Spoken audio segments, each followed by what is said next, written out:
quick. Yeah, shared. I shared it out to some folks, but it's not letting me share it again. I need to get it to the brothers. Yeah, I'm just putting a plug out there. We're gonna see. You know what? We will see, because, like I said before, life is life in right now. I just feel bad right now. I was listening, me and the wife was upstairs talking, and I'm not really big on politics, but what's going down right now, and I thought it was gonna affect me, but realized that I'm in a private sector. It's not really going to affect me too much. But those that are on like that Obamacare and all that other stuff, bro, they about to get hit hard. It's hitting hard, bro. Yeah, but that's his way of getting back at people that chose to deal with Obama. You know what I'm saying? Like it's this is the reason why I don't do the Democrat and Republican crap. You know what I'm saying? Like, to be honest, like they always talk, what party you represent? I don't represent a party. I go to parties. Yeah, yeah, man. I'm right there with you. It's hard to get involved in all that because there's so much passion and emotion around it, and a lot of times people just don't even understand how to recognize what's going on. Short, don't even recognize what's going on. Tab, don't even recognize other people's other points of view. Man, they just they draw a line in the sand and say, I ain't passing it. What's up, Doc? What's going on, Roxy? What's up, Rain? Yeah. Happy Monday. No, we're not politicking. No. We don't. I don't. I don't do politics at all. No. I refrain from that. But it's just a, But you know what? I don't even want to ruin no day with that. No. It's just rough, man. So just, what I'll say is this: as we start this Monday and we head in, we were 2 weeks away. As people are struggling, trying to figure it out, and just say thanks for any blessings that you may be in a position where you're not being affected, and or anyone in your family. But we're gonna have to come together as a community at some point to try to work our way through this one. Yeah, this is one of those holidays, like. And I'm glad you said what you said, because a lot of people aren't thankful. They think that, we got to share a meal and we got to do all this as Thanksgiving. No, Thanksgiving is being thankful for the thing that you have. And even for some of the things that you don't have, and just being thankful, just being able to wake up. That's my Thanksgiving, because to me, every day is Thanksgiving. Thank you for giving me life. Yeah. Thank you for allowing me to see another day. Thank you for keeping me in my right mind. You know what I'm saying? Thank you for the job, even though sometimes we work at places that we don't want to work at, but you got to be thankful that you have something, because there's people out here don't have nothing. Yeah. And the sit around when I hear people say, "Oh, I'm broke," I listen. I had to stop myself from saying stuff like that. Like, "Oh, I'm broke. I'm broke." No, I'm not broke. Because the broke person, I know the difference between a man that's being broke and a man that's broken, and I'm neither one of those. Facts. So when I hear, because when you got some of these content creators on here and they keep talking about, oh, should a broke man date? But my question is, do you know what a broke man look like? Like, just because a person doesn't make people tie in, it's interesting because it's interesting you say that, and I think it ties back to the value of a man being based on how much money he makes. Right. So, but you know what I mean? Right. But my thing is, if a man is broke, what about a woman? Why women can never be broke? Or maybe she's just going through some things, or she's going through some life changes. Yeah. I mean, that's why there should be no judgment. That's why there should be no judgment there.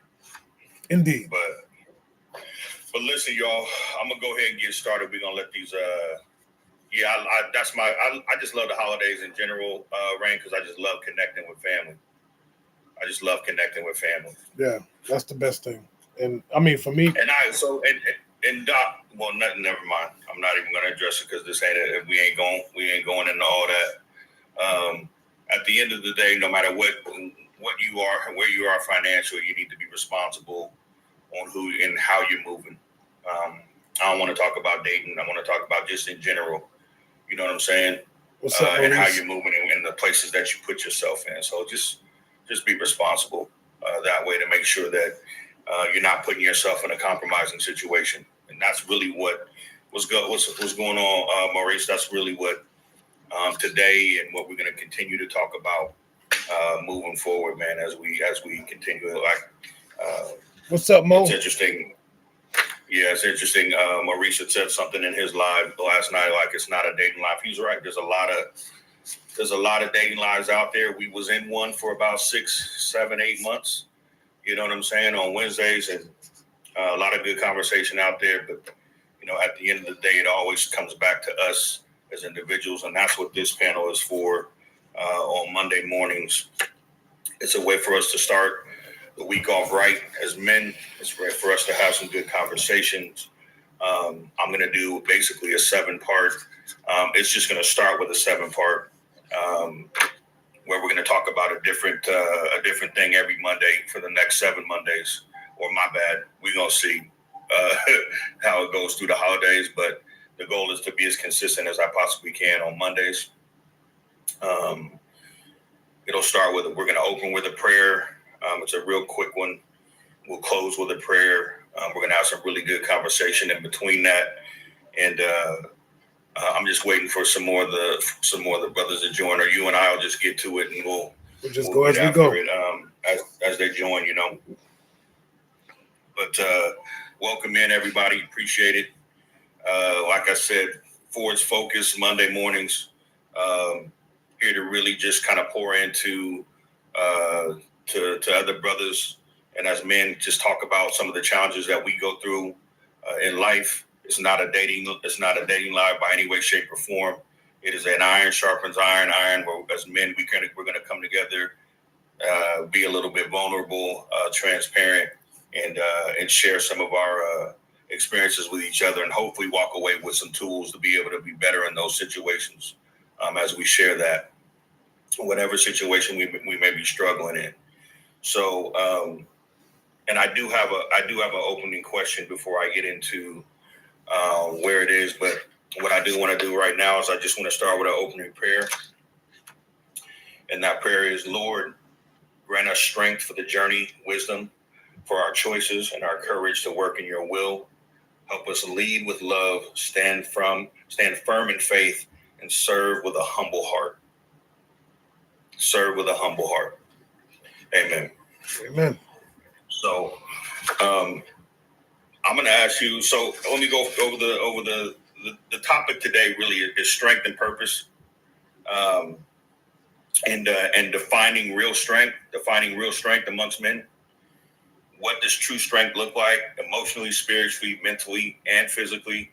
And how do you balance toughness and vulnerability? That's going to be huge. How do you balance toughness and vulnerability? We struggle. As men, we can't struggle. That vulnerability place is scary for us, for a lot of us. And so we need to make sure that we find places where we're comfortable doing that. Because as we continue to speak life into each other and love into each other and strength into each other, we have to be open to sharing some things where that may be a little bit uncomfortable. Welcome, man, gents. Appreciate you, my brothers. Appreciate it. What's going on, bro? Good morning, fellas. Welcome in. All right. So, yeah, in addition to that, obviously, listen, I want to make sure that we're stepping into this space with y'all is always about a blessing. Let's be respectful. Let's be courteous and lead by example as men. Listen, no monologuing. You know my phrase. Keep your responses brief. Be brief. Be bright. Be gone. Let's make sure that we are representing that 45 seconds to a minute. Like I said, we don't want to get so lost in the sauce that people are even losing their thought and what you're saying. So think about what you're going to say before you say it. Try to be brief and bright as long as you possibly can. But bring passion, no cursing. I'm saying that to myself as well. No cursing, because listen, when I get passionate, it could happen. But I couldn't. And I thought about that last night when I was thinking about this. But Velvet pulled my coattails this morning. I can't pray us in and start swearing throughout the thing and then pray us out, because I am going to pray us out as well. Good morning, Stacey. So try your best to finish your thoughts. Let's allow people to finish their thoughts before we try to either interject or even agree. But like I said, be brief. Let's be bright and be gone. But my first question to everybody in here, and I'm going to start down. Welcome in, Kev. Welcome in, brothers. DJ, Maurice. I'm going to start with Mr. Velvet Jones. No, you can start from the bottom, work your way up. You know, I don't mind being last. You know. Okay, I got you. I'm going to start with Kev. Get the new brothers Kev. in. Yeah. My first question for you, Kev, is how are you doing? Where's your spirits? How's your mental?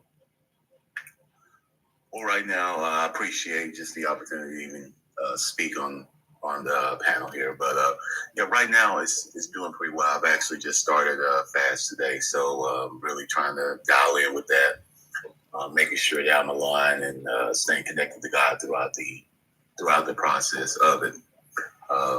As I begin these processes, it's just it's kind of locking in. So right now, it's just kind of focused. Okay. Yeah, fasting is real healthy, Doc. I definitely, I try to do it every day, like an 18-hour, but it doesn't always work. But thanks for that, Kev. Maurice, how about you, bro? How you doing? Where's your mental at?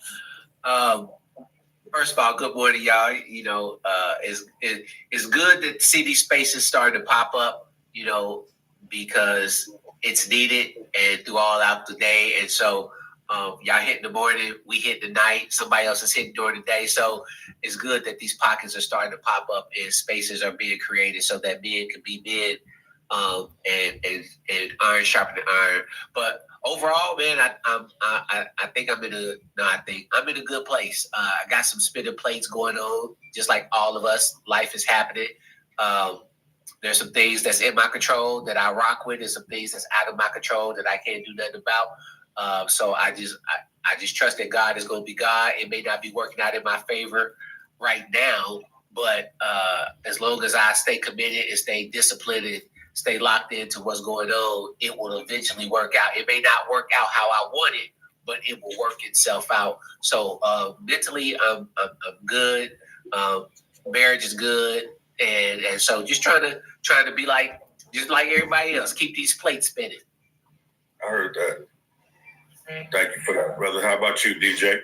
Well, how you doing, man? How's your mental? Man, I appreciate you asking that question, man, and I feel the sincerity and you're being genuine when you ask. So I'll give a genuine response, right? And honestly, man, it's I'm a compassionate type of guy, man, and my mind is kind of all over the place. It's been all over the place for a couple of reasons. I'm pressing through. I'm processing. I'm leaning into God. I'm allowing God to guide me, and I'm reminding myself of the scripture where it says, "Be still and know that I am God." Because in that scripture, right, God also says that He will be exalted in the nations and in the people. But what that scripture actually tells us is there's a time for everything, right? There's a time to be quiet. There's a time to speak up. There's a time to fight. But when God says sit down and stop, we have to sit down and stop. So I'm leaning into that, man. I'm keeping quiet intentionally, but I do appreciate you asking that question. Okay. Thank you, brother. You know, hey, listen, pick up that phone whenever you need to holler at me. Do not hesitate. Absolutely, bro. MD, how you doing, brother? How you feeling? How's your mental? Man, that's glad you asked, man. I'm you know what, brother? I'm fantastic. I'm fantastic. And I'm gonna tell you why. I woke up this morning for first and foremost. That's a beautiful thing in itself, right? We all woke up this morning to be able to sit here, you know, and have this conversation. Along with that, I just can't find any reason to not be happy about today. You know, like Maurice said down there, the brother said, you know, there's things going on, spinning these plates, man. But you know what? At the end of the day, the fact that I'm able to continue to do that is a beautiful, graceful thing, right? Somebody didn't wake up this morning. Somebody right now is on their way out. You know, we're blessed in so many ways, and a lot of times I think the best way that we can look at things is to remember that it could be worse. It could be worse. Yeah, absolutely. I definitely agree. Thanks for that, brother. Thanks for that. No worries. Melvin, how you feeling, man? How's your mental? Mentally, I'm stable as always. You know, I try to keep an equal balance. I'm always on the white. I'm always in the black and white area, never in the gray. Spiritually, you know, I'm building my relationship back with the Lord. The better I get with Him, the better I am within myself. But of course, you know me, I'm always good. I'm always in good spirits, and you know, just trying to move forward. But I do want to tell you to change your modified your I was trying to modify it. With the boxes? Yeah. That would just, you know what I'm saying? Let me see if I can. There you go. There you go. Yeah, you're good. But yeah, I'm in a good place. I'm in a good place. I'm surrounded with my brothers, and you know what I'm saying, surrounded by men of valor. So I'm mentally, I'm good. Like Maurice said, this is what we need. More like this, where brothers can come together and be vulnerable and be open. Yeah, absolutely. Absolutely. There's a balance there. Right? There's a balance. It's been the pendulum's been on the side of relationships for a long time, man.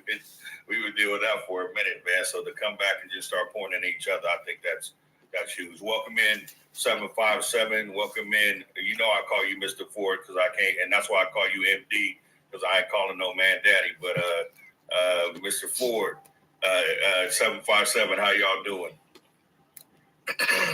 Good, brother. Good, brother, Mr. Ford, as well, to all the brothers on the panel and for all those who's watching Grand Rising here. Real quick, I'm going to tell you this real quick story. I would have to hop off and come right back on. I just got a little quick 20-minute dentist appointment. But, man, let me tell you something. Last night, I got reminded how old I was. So I saw these little youths, these little kids, and they ran up on this Hummer, and I said, yo, don't ever do that, man. You don't know who that dude is. People, you know, snatching kids up and everything. They're like, yeah, well, okay. So then the Hummer pulled over, stopped, and the kid then ran back, and I said, yo, what you doing? What did I just tell you? Get out of that car, right? So then one of those little kids, they can be between maybe 11 and 13 or 14. So it's about maybe 6 of them. So I kind of like, yo, get out of here, blah, blah, blah, blah. So the one little kid, my son, Papa, yo, why are you talking to us like that? I said, man, shorty, you better stop it. Tell me right now, you better stop it. Yo, I turns around, and why the kid threw food on me? And I turned back around, that kid looked, so all the kids ran, and I'm chasing the dude. Right? I wasn't going to hit him. I was just going to trip him and just turn back around. I had to give him a little something. Yo, while I pulled up and caught a Charlie horse, I pulled my leg. I said, yo. And I'm like, and the kids was running and laughing. So I said, okay, all right, no problem. So now I'm hobbling and limping. I get into a restaurant. I see them again, and they don't see me. I came out the restaurant and said, yeah, remember me? Those kids took off again.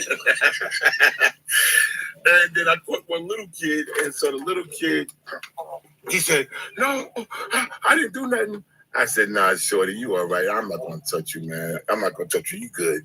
I said, but you have to keep in mind, man, people are snatching people's kids up. You got to know that. And what happens if you got snatched up and that dude ran off with you? What are your friends going to tell your mother? And then he said, yeah, you're right, sir, or whatever. I think he was just more concerned if I was going to do something to him. But nah, I mean, we was all kids then. So that's just a little quick story I want to tell you. I'm pulling up in front of this office now. Very shortly, I'll be able to be back. The gentlemen enjoy. I'll definitely be right back, brother. All right, brother. Stretch next time. How about you, my guy? Talk to me. How you feeling? How's your mental? Man, good morning, bro. Good morning, everybody. Good morning, my brothers, man. It's a blessing to see another one, man. Man, this is amazing. It's an honor to be amongst y'all. to see this happening. Like I said, we need more of this going on. I know everybody got things going on, stuff going on with family, loved ones. So I hope everybody loved ones is good. I just try to keep my head above water right now. Be leveling up and trying to keep going forward. But yeah, I'm blessed, bro. I'm blessed. Thank you for it. Thank you for this, man. Thank you, Melvin. Mr. Ford, everybody out there, man. I'm just here to Mel, man. Just here to learn. Thank you. Okay, good. That's what's up, brother. Like I said, the door's open, and I could probably speak for any of the brothers in here, man. You need to talk to anybody and just vent, man. Please do not hesitate, because that's exactly where we need to be, in a space where we have people that we can reach out to. So I'll go next. I'm doing okay. I'm extremely blessed. My kids are good. I just got my son an e-bike. I had to pick up the tab for birthdays and Halloween. So I'm blessed. I'm blessed. I'm working through some things. This is a transitional time for me, where there's a lot of growth and that's very uncomfortable. So things are changing consistently, and I'm just adapting to the change, because that's what I do. You know what I mean? That's what I do. I adapt. So I try to make sure that I stay in as much positive space as I can, and I have a good community of brothers around me that I can actually speak to, because I'm really comfortable being alone. I'll sit here and not do nothing by myself, So, but I am grateful and appreciative for y'all joining, and appreciative for this space right here and right now, because that's what I can control. That's what I can control. So as I continue to grow and transition through, the things that I'm battling, then I'll continue to be grateful and thankful for the opportunity, for the growth, because it could, as someone mentioned earlier, it could be worse. We may be in a situation where we don't even have that opportunity. So yeah, let's get into the topic. Anybody got anything? What you got, MD? No, I just wanted to give you something, man. Give you some words, man. I know what that's like, brother, and I encourage you to just take all that in, the good, the bad, and make it yours. I was about to cuss, but because sometimes there's a word that you hear, you know what I'm saying? But I want you to make that, every bit of that, yours. Make every opportunity yours, because I've been there. Things are shifting all the time in my life, bro. All the time. With the kids, managing that, it's just a lot. But I would tell you something, man, when you can truly say that things are consistently growing versus dying off, that in itself is when you know that you're going somewhere, and a lot of people should focus on that in itself. When things are shifting for the good, right? Even if it's a new job and you starting over after 15 years, if that job will yield you some type of different level of success beyond maybe whether it's $5 an hour more vacation time, we need to learn how to focus on the good, no matter how minute it may be. That's where I think they did. So kudos on everything that's going for you, brother. I know that e-bike was on your nerves the other night. Yeah, it was a process, but man, listen, there ain't nothing better than the smile of your child's face, and the excitement in their heart, and those types of things. So, it's like I said, man, I got big shoulders. I can carry a lot. I carry it well. I'll continue to kind of to move forward, and just like I said, I'm grateful for the transition. I'm grateful to be uncomfortable. I'm grateful for the growth. I understand what it means. And I'm also grateful for change. A lot of people don't like it. A lot of people are afraid of it. It makes them uncomfortable. I'm okay with it, because not everybody that you want to be on that journey with you is meant to go the entire way. You You got to be able to focus on where you're going. So thank you for that. Who we got? Is it Javon? Yeah, Javon, a little piece. Welcome in, Javon. How you doing, brother? My question for you is, how you doing and how's your mental? I'm great, man. My mental space is definitely more healthier that I understand psychology and the psyche and more so how it functions. I got better tools, to help me through trials and tribulations that I deal with throughout my life. But first and foremost, I appreciate you guys, man. I'm 39, and the era of us having older guys to look up to and kind of like follow and get lessons from, it's minimal, man. It's hard to find, and I appreciate you guys. I appreciate you for creating this space.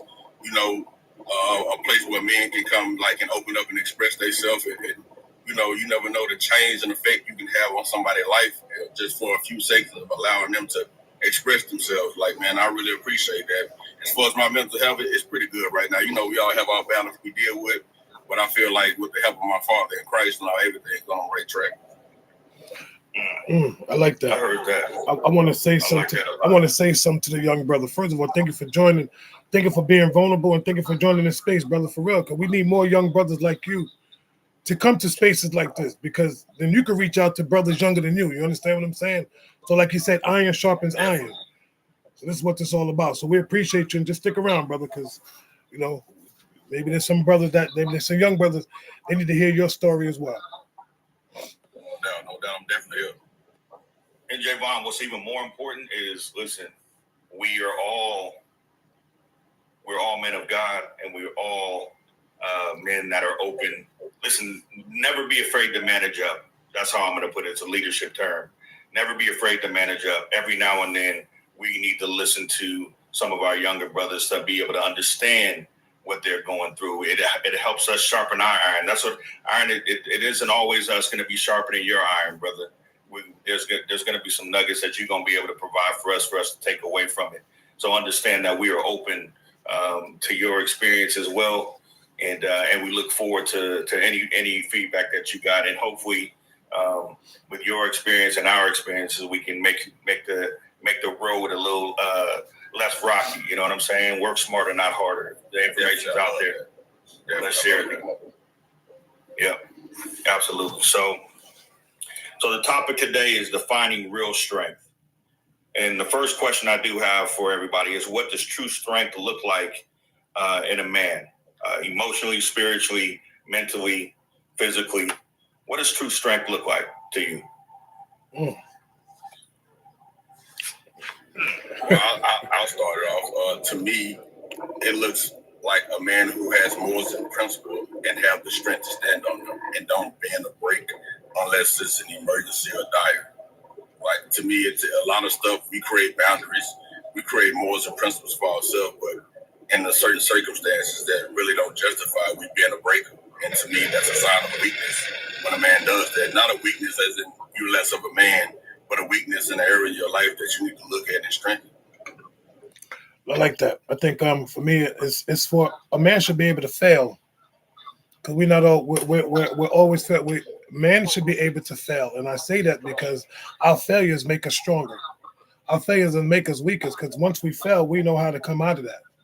You know what I'm saying? A lot of brothers don't think about failure as being successful, but think about it like this: the most successful people has failed in what they have done. You know what I'm saying? So yes, failure is one of our strengths, and being able to be vulnerable, being able to open up and let go of this macho ego that a lot of us walking around with this super chip on our shoulder. Yeah. What you got, 757? I would say it's being able to face your demons.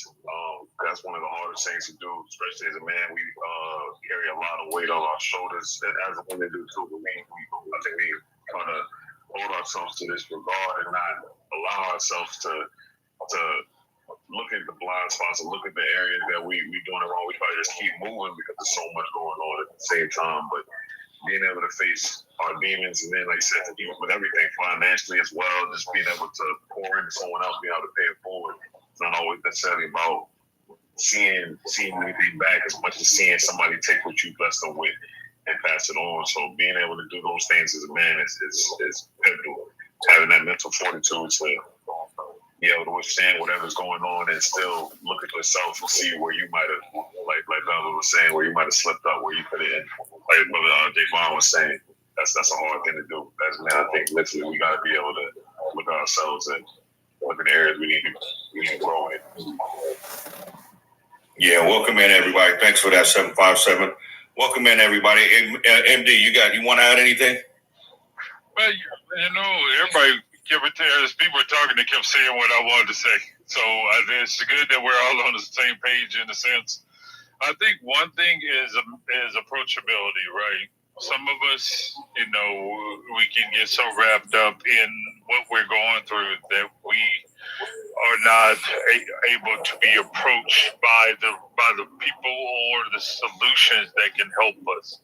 And so a lot of times I like to vibe with people that are really approachable. You know, I can come to them and say, hey, XYZ, hey man, you're not representing to the level in which, you know, or the public would expect you to be, you know, based upon who you are. And so I tend to like to be a very approachable person in the sense of that it allows people to pour into me and me to pour into them. So I think that for me, that's a big one in itself. Yeah.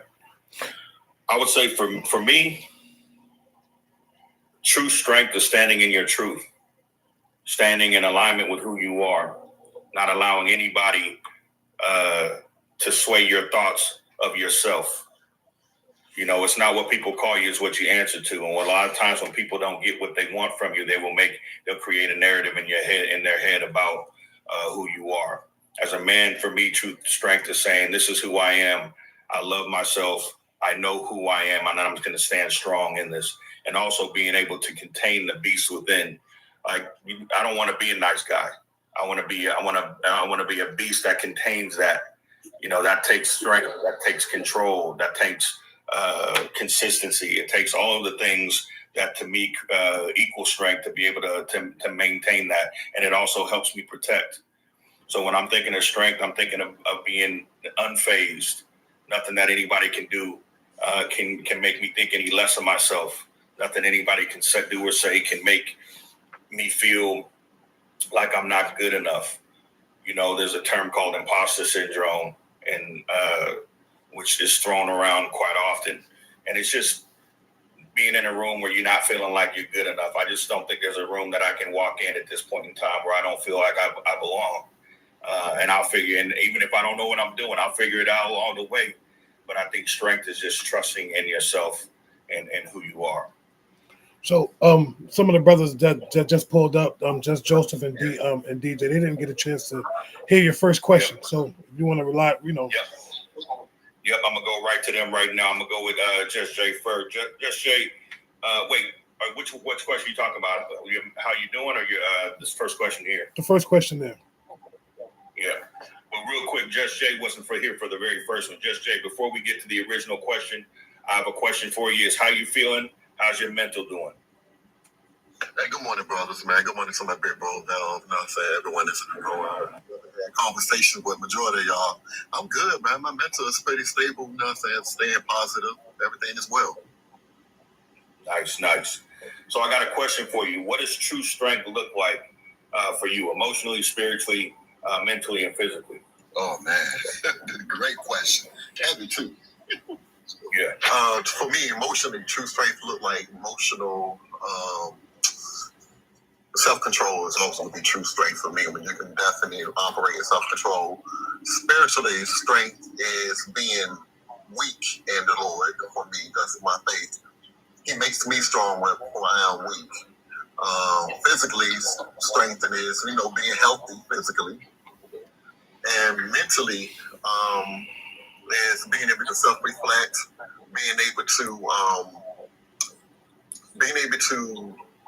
understand where the areas you are weak, and I typically work on the areas, and being strong in the areas that that they are uncompromisable, and that's how I answer that. Okay, good answer. I like that. DJ, same question for you. What does true strength look like? Emotionally, spiritually, mentally, physically. Okay, emotional, right?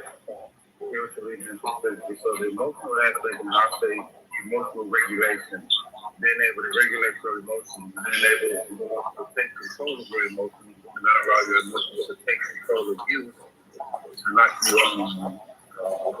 off your space and to have you to react in an unhealthy way. And spiritually, right? I'll say being strong in the aspect of fasting and praying, being mindful of your attachments, right? There's a healthy aspect.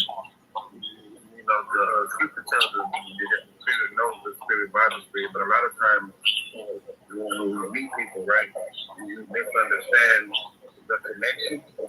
So I would say being stronger, just being mindful of how the spirit leads us. And then what was the other two aspects? Physically and what? I think physically is what you did, spiritually, mentally, emotionally, spiritually, and physically. Okay, so emotionally, man, we got to tap on that one, the emotional regulation. So I'll tap on the physical aspect, discipline, man. Putting yourself in those uncomfortable ways. And if you're in that relationship, having those difficult conversations, self-control is a big thing, but also I'll end with this one. I'm going to say confidence, right? When you walk in confidence, then it just shows differently. Like when you open your mouth and speak, if you are sure of the words that you are speaking, they just resonate and they just speak differently, man. Confidence goes a long way. A lot of people misunderstand that. When we walk in a room with a high level of confidence, head up and chest out, people notice us. You stand out among the crowd. So it's not always about what you say, but it's how you say it. And that confident aspect, man. And I'll just sit there on the table for I won't be too long. Great question, man. Okay. No, I like that. I'm going to say confidence is displayed in many different ways. I think you talked about, walking into a room, how can you command, do you have a presence about you? But also the way you speak and how you project as well. We call it in the sales world, they call it establishing credibility. Are you speaking and letting people know what's happening? Or are you going to let other people dictate what's going on in the interaction? So you have to speak with some conviction about what you're saying, not from a place where you're kind of unsure of what you're talking about. Because people, we smell it. We can smell a lack of confidence on someone, and just in the inflections of their voice and how in the words they choose to speak about. So I think that's a great answer. I love how you touched on both of them, or on all of them. I will add that discipline is huge in terms of strength, because when we're talking about physical, like, listen, we at that age, we nicely seasoned. Now, we ain't young bucks. We ain't on Jay Vaughn status, you know what I'm saying? But, we nicely seasoned here. We got some silver in the beard. So one of the things that we should probably be doing every day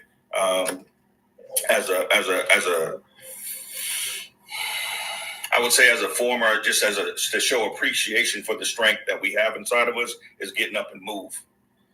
Do some type of physical activity every day. I don't care if it's just sitting in the bed, doing some sit-ups or some leg lifts.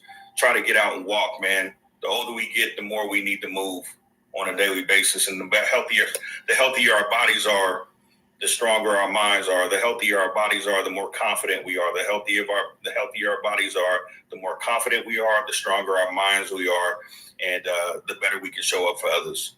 So thanks for that. I'm trying to hold on to this 39 as long as I can. Good luck. You know what, man, boy?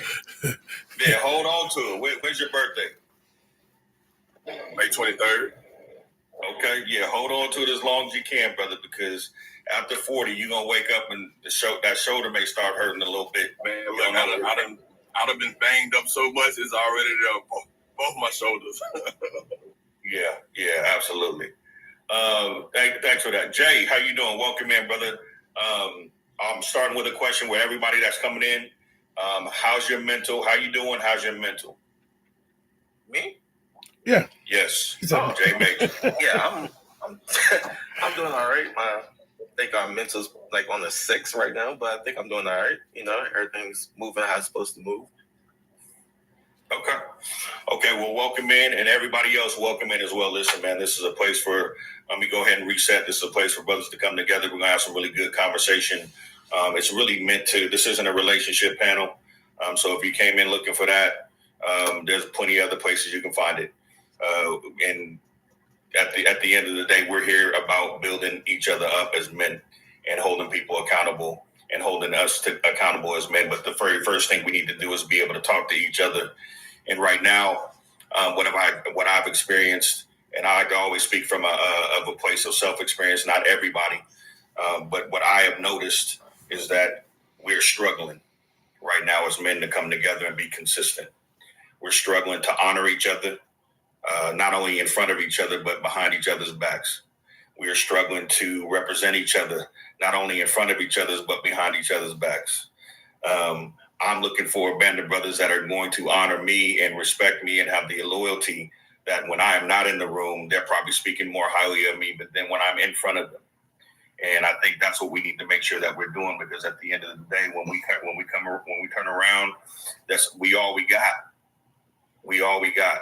It's a struggle out here right now, man. And so we need to fall in love with not only ourselves, but we need to make sure we're pouring into each other so we can show up better as men for each other, for the women. If you have a wife, if you have a girlfriend, if you're a father, we can show up better for each other. And that's why iron sharpens iron right here. And that's why we're just going to get after it right here.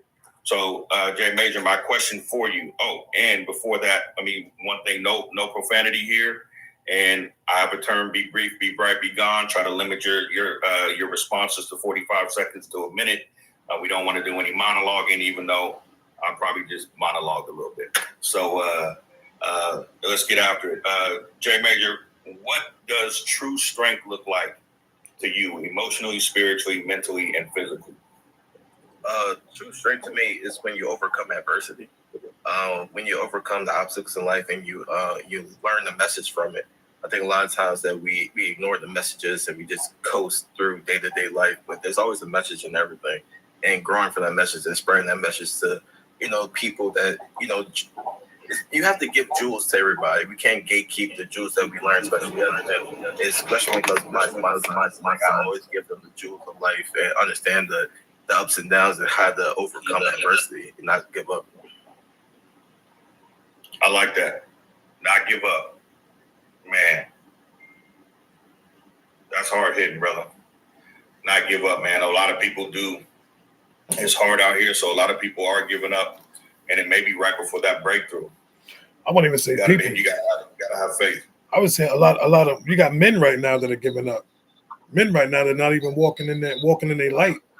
Like they it's like they blew out that candle and just want to walk in darkness and just gave up. You got so many men right now that are giving up on life because they've been hurt and they don't have no place to go with that hurt. And they holding all that hurt inside. And we don't have nobody to pour into no more. Sometimes they feel like I don't have nobody to pour into. So where am I supposed to distribute all this hurt and all this pain? And the more I keep it bottled up, the worse I feel inside. And it's hard for a man. Like people don't understand, like being a man is not easy. I love it, but it's not easy. We go through so much. We carry so much on our shoulders all the time. And sometimes we have no place to leave that. So we got to keep carrying this stuff every single day. And that's why some brothers break down mentally. And this is where that men's mental health thing, that mental thing, it comes into play. Because of all the stuff that weighs on us. But we can't express it and we can't show it, because if we do that, then that's showing weakness. We have this thing where we can't be vulnerable. But sometimes we have to be vulnerable.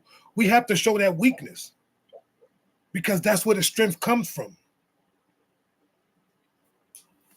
But think about it this way, gents. As men, we know how it feels to be vulnerable. We know how scary that is. If there is one person that a man should be able to be vulnerable with, is another brother, because he should be able to understand exactly what he's going through, and we should respect that. Right? I don't like to get into the man and woman thing, but when we're dealing with women, sometimes that can be lost because they don't necessarily understand it. You know what I'm saying? And that's not their fault. That's not me knocking them by any way, shape, or form.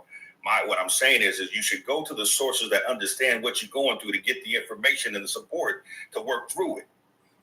You don't go to the source that obviously they can help you. Trust me. My man Velvet, I'll tell you right this. I'll give Rain her flowers. She's an amazing wife. She's giving him feedback and he's giving me feedback, and the guidance has been a huge for me and eye-opening at times. But I will tell you, can't nobody tell me how to deal with being vulnerable, feeling like you're not enough or you're not good enough than another man who's been there and who's done that. And I think that's why it's so important that we have these conversations and make sure that moving forward, men don't feel like they can't go to their brother. You know what I'm saying? If I can't come to my brother, who can I come to, man? And then we start to Velvet saying we start compartmentalizing. We just pack it up, lock it up in a thing, and then we go out here in this world and try to be good husbands and boyfriends and good employees, and we just don't know how to show up for people the right way because we haven't worked through some of the stuff that we still need to work through. You know, so if you get some good people, man or woman around you that give you a safe space for you to be able to open that drawer and start unpacking some of that, those are the people that you want around you, but you don't want to be judged when you have to start dealing with some of that stuff. And I think that's where it gets scary, is the judgment piece. Because as men, we got to stand on our square. You know what I'm saying? We got to make sure we're solid, and we don't want nobody telling us, making us feel like we're less than. Hey, Mr. Ford, can I be Yes, sir. Be transparent and vulnerable and give y'all some insight on something I don't think has been spoken about enough? Absolutely. Okay, so we see the kids running around and we say it's for like a father, and as men are being raised emotionally, and so there's a belief that once you reach a certain age, like that shouldn't affect you no more. You should be man and move forward. So I'm 39. I was raised by my mother. I have 4 sisters, so basically I've been around women my whole life. So at age of 39, I was finna give insight on how that has affected me. And my decision making, it has been tough for me to make decisions and go with logic because being around women, I am in touch with my emotional side, and the emotional side tries to trump decision making in doing so, and it becomes tough trying to be logic in decision making. So that is an example of the importance of a man being in his child life. It will affect you for the rest of your life, even when you don't think it's affecting you. The absence of a male figure, a father in your life, it will continue to affect you. No matter how much you got it together, it will continue to affect. It's affecting me right now, but thankfully, by the grace of God, I've come in contact with some strong, good men who have guided me on a better path when it comes to understanding logic and emotion and decision making. But yet it still affects, because I can feel it in some situations where I'm in an emotional state, but I know I have to put my mind in a place of logic, because that emotional state of mind just won't be the best decision for that given situation. But in my personal feelings and belief, I feel that decision making would be a lot more easier and simple had I had that male guidance growing up and being firm and stern and creating that male structure in my life as I grew up as a young man. So to all ladies and men who think that once you get 23, 24, not having a father in your life shouldn't affect you, it will always affect you, because it's part of human nature to have both parents in your existence. I want to say something behind it. I'm gonna go to you, then DJ can say something. I like what you said, brother, but you know what? The problem, we can't sit here and blame our parents. And a lot of time we want to sit and blame the mothers, and we want to blame the fathers for not being present. We can't blame them, because we have to look back and look at the struggles that what they had to go through in order to even try to raise us. You know what I'm saying? Sometimes the poverty, I'm not saying that we all came from poverty, but the poverty, the situation, all of these things play a major part. And at the same token, sometimes we as kids, young adults, we looking for love and we find it in all the wrong places, such as the white think some of these young men are running to gangs and calling themselves YNs now and all these other things because they're trying to find a way to be down with something. That's what it has nothing to do with the parenting. They just want to be down with something, and they think that guess what? If I'm down with this, if I'm moving like this, I'm getting love from the streets. I don't want. Listen. I had that already. I know what street love looks like, and the streets don't love you back. That's the problem. In my mind, said, "Oh, that's what I always thought." Y'all, I'm getting mad love out here in the world. I'm getting love from the streets, but the streets never loved me back. Never did. The love came from my family, from my mothers, from my sisters, from my brothers, from my cousins, but it never came from the streets. And these are things that we got to start teaching these young brothers now. Stop thinking that these streets love you, because all they're gonna do is bury you. That's it, and you're gonna be another statistic, just another number. Hey, Melvin, I agree with you 100%. Man, I'm not blaming parents. That wasn't what that was about. That's more so the effect. Regardless of the reason, the effect is still going to be the effect. Even with those young men, like when you can't, like, if you got a flat tire on the car, regardless of why the flat tire is on there, it's still going to affect you driving and how you transporting where you're going. So my point in that was so much to show the effect of it. And to the young lady in the comments, I appreciate all mothers, because I know mothers that bend over backwards for their child and would do the best they can. It's not on you. It's not something that you can change or do better or do worse. It's part of nature's course. When it don't take place right, it will have an effect. And what I'm explaining is just the effect that it has. I haven't even made an excuse. Like, I'm still on my grind. I'm 39. Great house, great job, car, everything. I got 2 kids, 2 boys I'm raising. My oldest boy, 20, he's in college going to UTA for environmental science. Like, don't get me wrong. Like, I haven't made an excuse about it, but I still acknowledge the areas that it affected so I can grow and change those and work on those areas instead of ignoring it and blocking it out. Right. Yeah, and let me tell you something, brother. Bravo for that. Because listen, you know, we're not responsible for how we grew up and the traumas that we went through as little kids. We are 100% responsible as adults to work through, to recognize them and work through them to become better versions of ourselves for that. And so I think that's a great story that you have, Javon, because I feel like that's exactly what I'm hearing from you. I'm hearing now. I sound like Derek. What I'm hearing is you were able to recognize some, for lack of a better word, deficiencies within yourself and areas that you could be better, and you started working on those areas. And however you needed to do it, if you needed to get a mentor, be around some other men, or however you needed to do it, that's what you did. And in the process of doing that, it allows you to show up better for, you know, the people in your life.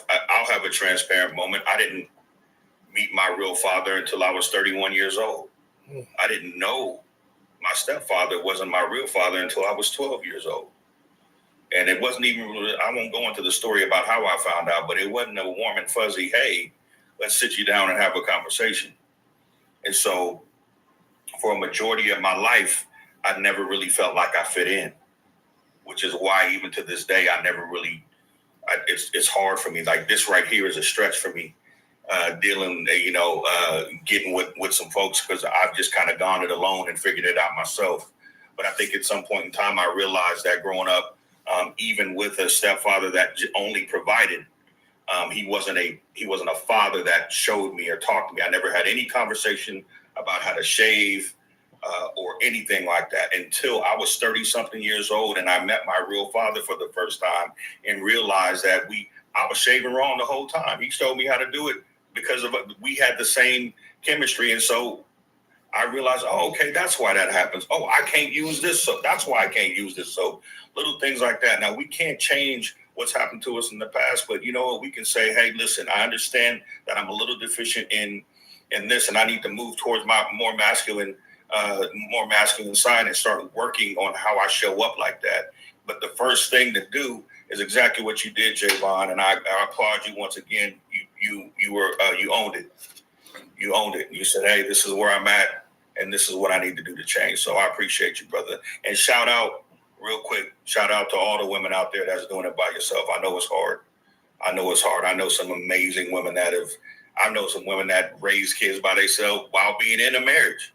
You know what I'm saying? But like I said, that's why I'm so passionate about being there for my son, because I can make sure that that I can show him different than what I got. I'm gonna go ahead and go to Lee. Welcome in. How you doing? So we got Lee, DJ, and then Joseph. They had their hands up. Yeah,Lee hadn't gone yet. Yeah, so we go. That's what I'm saying. We can go Lee, DJ, and Joseph. How's it going, brother? You can hear me? Yeah, we can hear you, brother. Yes, sir. Man, listen, I apologize, brothers. And listen, we got something going on. Our book made international bestseller. It's called The Joseph's Anointing from Prison to Prosperity. And the thing is, what y'all saying, man, I just, sometimes you be scrolling, but I'm driving, so I had to pull over to the gas station. And I just got off the phone with one of my guys. And I'm about to build 100 houses. The mayor called me the white boy, not the black one. And to build 100 houses for the homeless. And the thing is, when I'm starting to understand about this life that we live in, everybody act like this thing is easy. It's not. It never have been. And men can't start acting like it is. Women can't start acting like it is. But when I'm saying, because I'm an intellectual myself personally, and I be around men, and I'm like, if I see how you treat your wife or treat your kids, shit, I scared to see what you're going to do to me. Sorry, I missed to say the S word. But what I'm saying, brothers, is we got to hold each other accountable. But the problem is, men ain't never saw another example in front of him. And some men got good daddies, good granddaddies, and all this good stuff. But when I'm telling you, man, I had one of my clients call me not too long ago. And when I told my guy to go, because he cussed way worse than everybody else. And the man tell me, I can't go down there, Lee. The police got the street blocked up. I said, I don't care. Call. Listen, the mayor doesn't know I'm coming down the street. So after that, he said, well, Lee, I don't know how to tell you this, but that man just killed his wife and then killed himself. So I work for a lot of people, man. And the thing is, what I'm saying, me and one of my brothers with the book that we wrote, it's called an anthology, and we trying to do the same thing. And I'm glad to talk to y'all. Men need this. Y'all don't understand what this does. I've been crying for the last couple of days. I'm like, why I feel like this? And because we moving into another season of life where we got to stop acting like all the weight got to be on our shoulder. I've been married with my wife. Me and my wife been together for 30 years. And I'm going through some stuff myself. And me and Matern, we talk every day, every other day. And Matern said, Daddy, stop doing that to yourself, Daddy. You know why? Because they know I'm a good father. I'm a good friend. I'm a good boss man. I got grown men. I said, dude, you need a license. You need a truck. You need a car. But if something go wrong, you work for me 2 days and you ready to kill me for $20.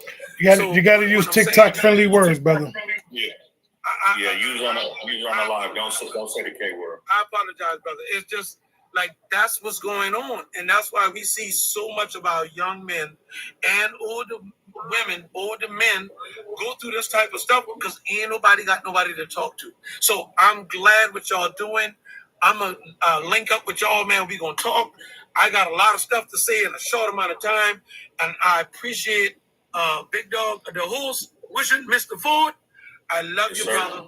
We doing the same thing on another side, but I know how it is. And so all I'm trying to do is bring awareness, the same thing we all doing. And if we keep doing this, guess what? A lot of people will be healed. A lot of people will be delivered. A lot of people will be set free. But the problem is we don't get the chance. We don't get the forum because everybody's silencing you out, especially if you are, all these different words and terms and labels. So I just wanted to say that. I'm glad I got the chance to be on. I love y'all. Y'all keep doing what y'all doing. I got a lot of stuff to do. And brother, y'all pray for me. I'm going to pray for y'all too. We praying for each other because we got to keep on going. This thing ain't going to never stop. And somebody said something, and I'm going to say this, and I'm done. You can't be stopped, and not even you can stop you. And I'm done. Well, thank you, Lee. We appreciate you joining, man. And keep building them houses, bro. Yeah, keep building them houses for sure. Yes, sir. Love y'all, man. Love you too, love you too, brother. Thanks for coming in. I appreciate you. Thank y'all, man. All right, so we got DJ and Just Joseph. All right. thank you, man. I was thinking about what you was saying earlier, Ford. I'm gonna backtrack just a little bit as far as being there for your brothers, right? Because the one thing I realized, man, it's not about agreeing on, it's impossible to think that me and my brother that we're gonna always agree. But I am gonna be present, right? I'm not gonna discredit how he feels about the situation because I don't feel the same way. I am gonna acknowledge where his pain or his compassion or issue, where it's coming from, right? Because a lot of times we feel like if someone does not agree with us, then we take it further. We get, in our feelings, and then I see it all the time. And also, we feel like we need everyone to feel the same way we feel. We want to press our feelings and our emotions on someone else. And have the audacity to be audacity to get offended because they don't see things the way we see them. Man, in that space, man, the important thing is acknowledgement and being present for your brother. And letting them know that just because I don't see things the same way you do, it's not going to affect our brotherhood at all. I just want to add that.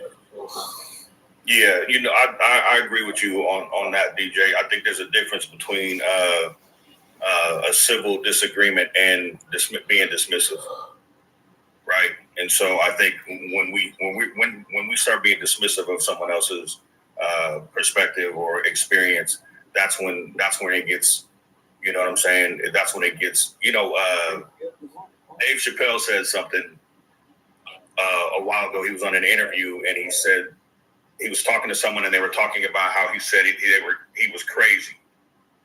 He said he was talking about how he said he was crazy, and he was like, "We call someone crazy is dismissive. You don't understand what they're going through, so you just dismiss what their experience is. It's the most disrespectful thing you can do to somebody is dismiss them." And some people will stay just to try to get you to understand. Like that's their purpose at that point. I really want this person to. Why doesn't this person understand where I'm coming from? Some people are just determined not to understand where you're coming from, and that's okay. You know what I'm saying? But validating. You want to talk about connecting with somebody and coming closer to one of your brothers? Validate their experience. Have a conversation. Because two respectful grown men can come together and work some things out if they validate. Number one, own where their opportunity was and validate the other person's experience, even if it's something that they walk away with a different agreeing differently on. Thanks for that, DJ. I appreciate it. Who do we have next, Velvet? We got brother Just Joseph. Just Joseph, what's going on? What you got? He said the sound just went out. Your mic is muted, Joseph. You got to unmute yourself. Yeah. But, here's my take. If he's on mute, I'm gonna just say something so it don't be a quiet room. When it comes to when it comes to man on man, right? My thought process is if men have issues with each other, they should be able to, like you said, if you're a man and I'm a man, we got an issue with each other. Sometimes we just need to come together and squash that issue because this is the reason why there's so many conflicts, so many problems with men. Go ahead, Joseph. Go ahead. I'm gonna let you go ahead. If you can come off mute, you good, brother. I don't know. That was weird. I don't know what happened. My phone automatically connected to someone's Bluetooth device. I don't know. That's weird. But I can relate to my brother Javon. And I can be honest, I really didn't start developing to the mind of a man until my late 30s. Because the whole time I was raised emotionally. And that being raised emotionally caused me to lose out on a lot of good people, places, things, careers. I was, how can I say this? I was a walking endangerment to myself. And I remember that vividly. The whole time I was religious, didn't know nothing, just thought everything is based upon a feeling I had. And that was wrong. And I had a father, but he was not an active father. I had a mother in the home. And I had to do a lot of unlearning, a lot of healing, a lot of work. And I'm still doing that work today. All I can tell my brother, to be honest with you, not alone. I'm doing that work constantly. I realized that this is just me. I had to tell my father, the Lord, that I'm incapable of leading myself. Father, you have to lead me. and you have to be led spiritually. Now, in that, there's still work being done, because I have to be surrounded around men that are led practically, men that are led spiritually, have conversations with these men. They come with a lot of, if I get a first thought, I have to understand that don't allow my emotion to lead, but sit back, breathe, and wait till I get the spiritual confirmation of what to say, how to say it, or what decision to make. And I have to do that daily. So I would tell my brother, you're not alone. I love we in this journey together. I don't blame my parents. My parents were young, hurt, broken children themselves when they had kids. We took the mantle up now as adults, and we're going further. And that's what I want to say. I want to say something to you, Jess. According to you and Javon on that note, and maybe all the brothers can relate to what I'm about to say. Even if we're a man, we're still learning to be a man. Men don't become men at a certain age. Men become men when they still learning how to be a man. Because this is something that we ain't gonna never get right. However we look at it, we may think that what I'm doing is good, but at the same token, I truly believe that my thought process now and looking at everything, because we are still learning every single day about ourselves. It's always something different about ourselves that we don't even know until we learn, until we realize, like, dang, this is who I am. What am I becoming? You are becoming a man. And at the same token, it's a thing of sometimes, see, when I say we become a man, because we don't get comfortable. If a man is too comfortable, he's truly not a man. He's just a stagnant person. We don't get comfortable because we want to continuously always trying to strive for better. We always want to please the person that we are with. And we also want to do better for ourselves. So yes, and on the aspect of, and on the second note between what DJ and Ford was saying, I say this.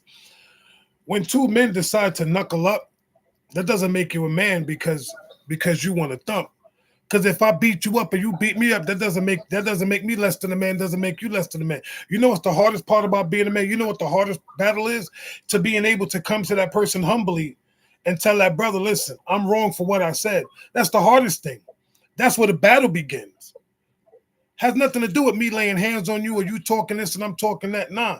If we are men, we should be able to set our differences aside and have this conversation mano a mano.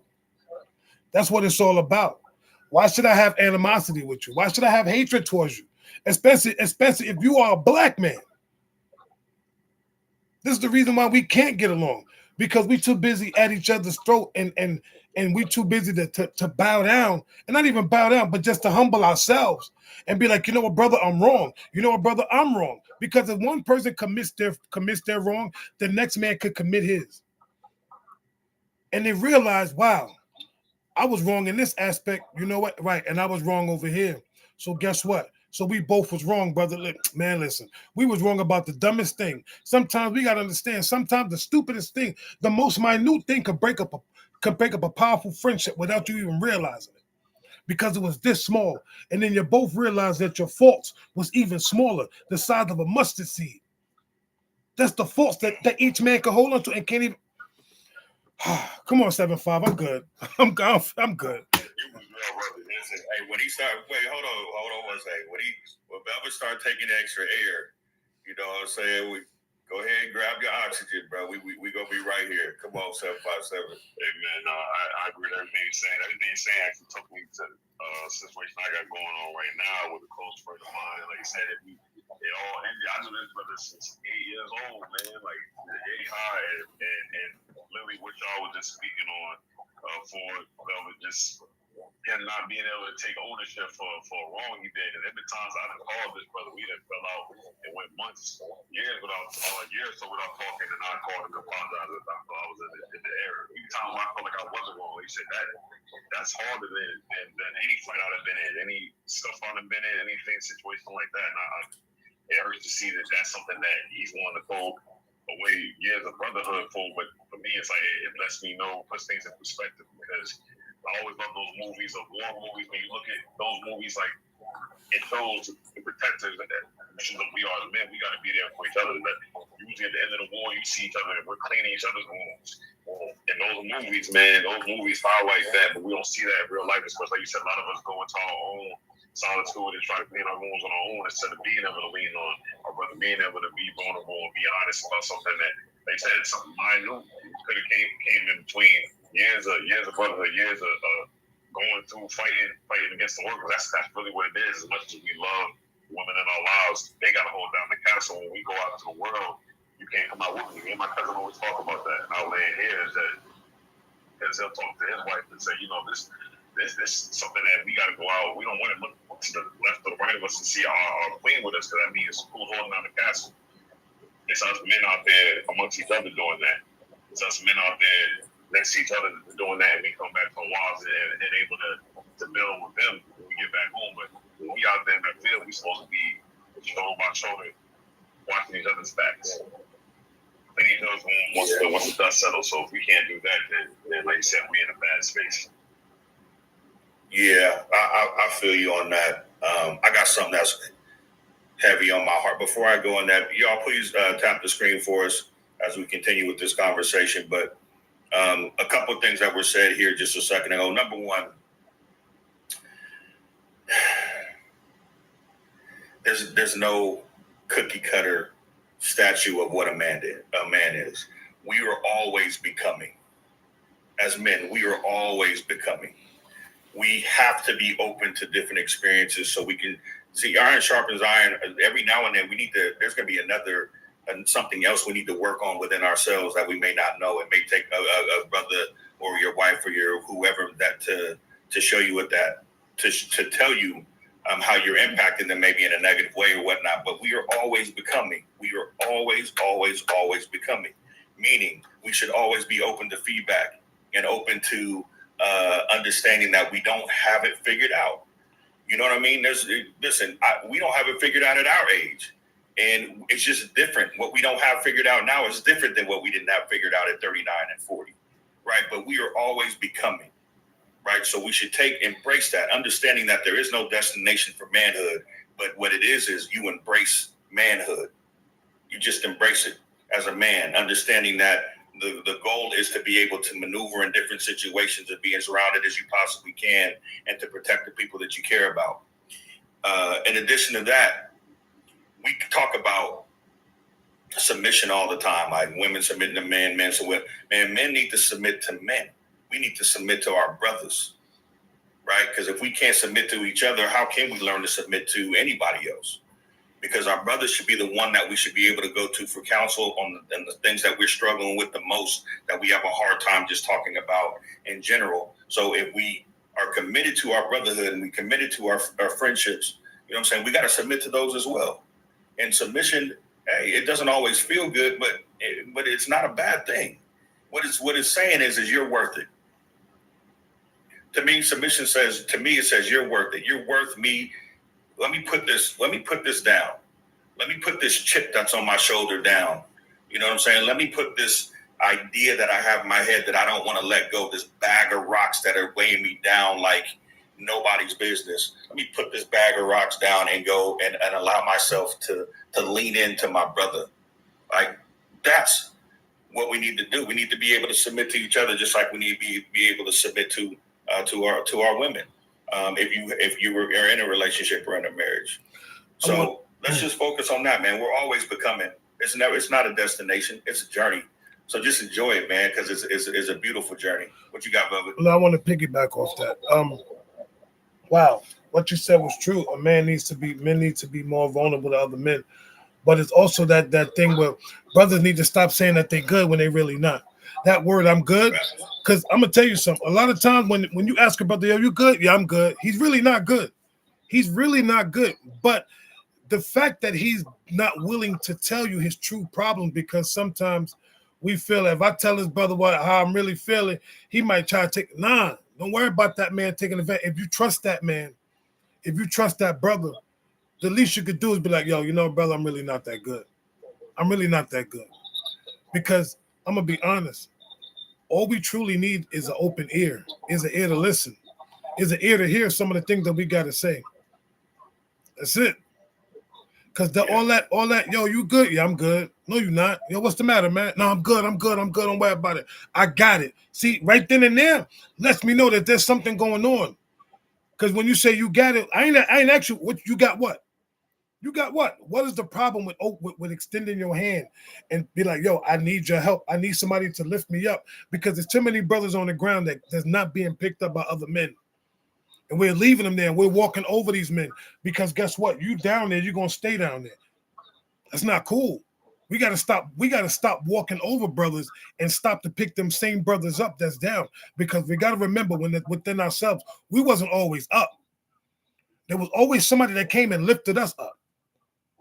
No man could actually say on this planet, well, I was always up, I was never down. There's no way in the world. But anyway, Javon, if you're driving, I suggest that you put maybe a green screen in the back or something like that. I know I'm sitting still right now. Oh, okay. Yeah, Justin. I appreciate y'all. I definitely want to get it live band and that for sure.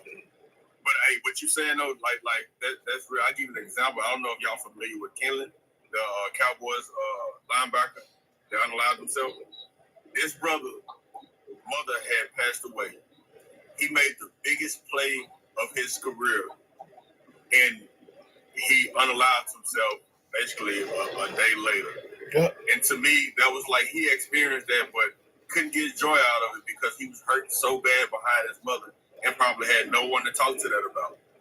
And he couldn't take it no more. Had he had a brother to go to and confide in, break down, cry, and let it out, he probably would still be with us here today. It's important to have a brother that you can go to and be vulnerable with. If you need to go to him and cry and just let it out and need a hug and a pat on the back, like you need that. Like emotions can get overwhelming if you don't take care of them. I don't even think that he should reach out. To be honest, even if you are good as a man, you should pick up the phone and call your brother. Listen, sometimes that one little phone call, yo, what's up? You good? Yeah, I'm all right. Can tell me a lot. Like I'm just reaching out. You know what I'm saying? I'm just calling you because I'm just calling you, not because you was on my mind. Because guess what? Once a week, I think men should take a list and have the brothers' names and numbers and be like, you know what? I'm gonna call these brothers every single day. I'm gonna call each one of them on this day. I'm gonna call these brothers on this day. You know what I'm saying? Set a schedule for yourself just to pick up and reach brothers because you never know what a man is going through. And you never know what that one phone call can do to a brother. You know, sometimes when you can just call your brother and just tell him, you know what, man, I love you. And hang up the phone, you know, that could change his brother's whole perspective, change his whole day without you even realizing that you touched on that man. He's like, dad, yo, somebody just called me, told me that they love me. He ain't hear love all week. But because he heard it from his brother or from his boy, man, that changes. You know what that does to a young person when you could call a young man or call your son and just be like, look, son, I know it's Wednesday. I just want to call you and tell you I love you. I just love you. That's it. I don't want to talk to you. I just want to let you know I love you, bro. And hang up that phone. Come on, we got to start touching. Hey, you know a great example of what you were just talking about. I don't know if everybody saw. I think it was The Best Man, the TV show, and Harp was sitting at home on his couch, miserable. Didn't want to answer the phone or nothing. Doorbell rings. He opens the doorbell. Morris Chestnut comes in, and the other brothers come in as well. One starts making drinks. One starts putting food on the table, and the other starts dealing the cards. And then Harp's sitting on the couch. She's just sulking. So Morris Chestnut says, hey, Harp, we need a fourth. Right? And so Harp sits there, takes a deep breath. He gets up, and he walks over and he sits there. He sits down, and it's real quiet. It's real. This is such the maddest shit. I'm sorry, the maddest thing I've ever heard. When Morris Chestnut says, "I'm about to go Boston on y'all," right? And they all start dying laughing because the tension needed to be broken. And Rain said something in the chat like, "What are you guys going to do? Like, how do you help them?" Well, sometimes it's just the ministry of presence.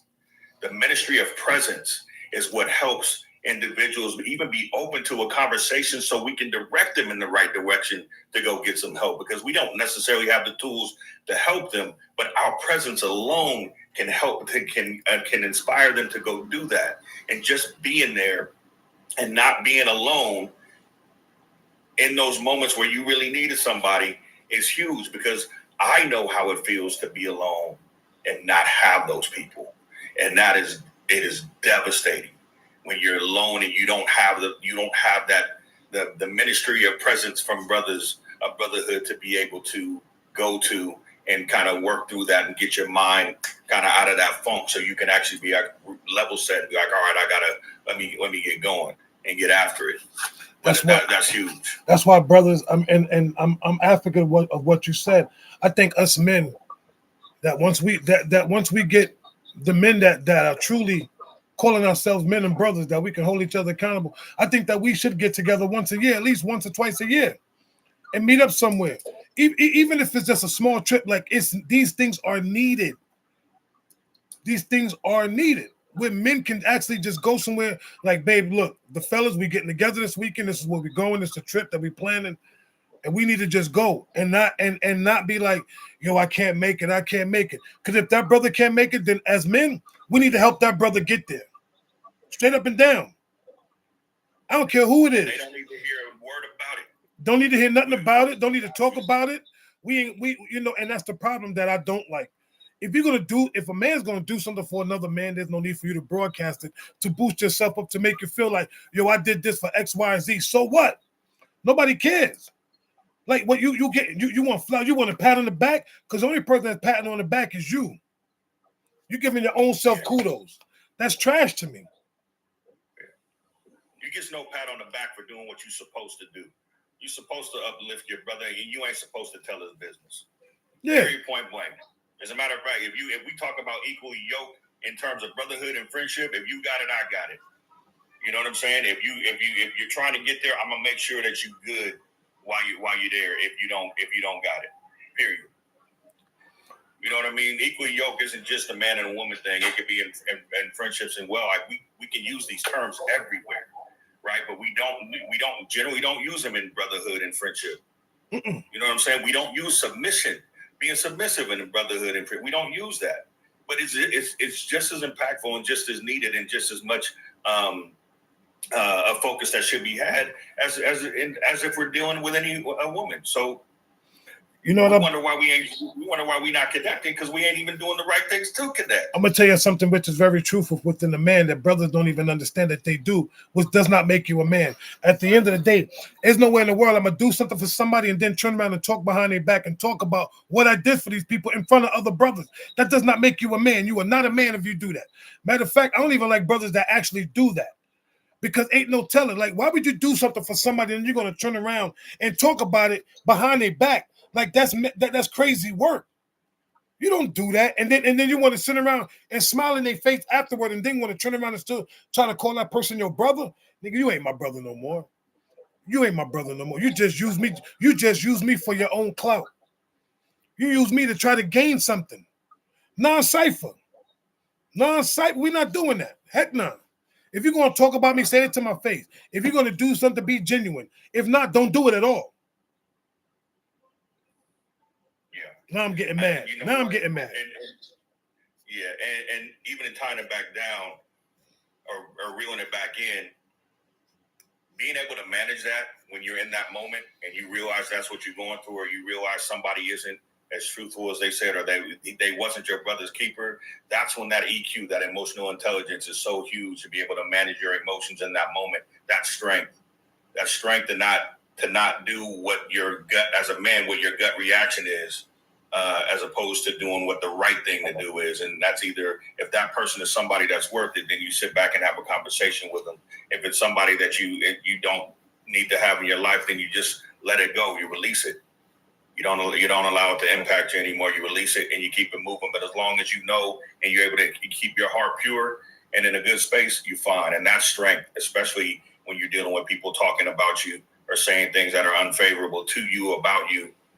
To people that have no business knowing. That's strength to maintain that kind of composure in those moments. You know what? Some of these men ain't even worth the conversation. I'm gonna be because these ain't even men. These are grown men that acting like adult boys. If you're a grown man and you doing high school crap, guess what? You don't deserve my conversation. You don't deserve my time. You don't even deserve me calling you brother. I'm gonna be honest. I'm gonna be totally honest. You're not gonna sit in my face and try to smile and then try to embarrass me in front of others to downplay me as a man, regardless the fact. You do not deserve nothing from me. Those are the type of men I walk away from. Those are the type of dudes, I ain't gonna call them men. Those are the type of dudes that gets no props. Because where I'm from, and Daddy Ford, no, we from the same hood. You act like that in the hood, you're gonna get this work for real.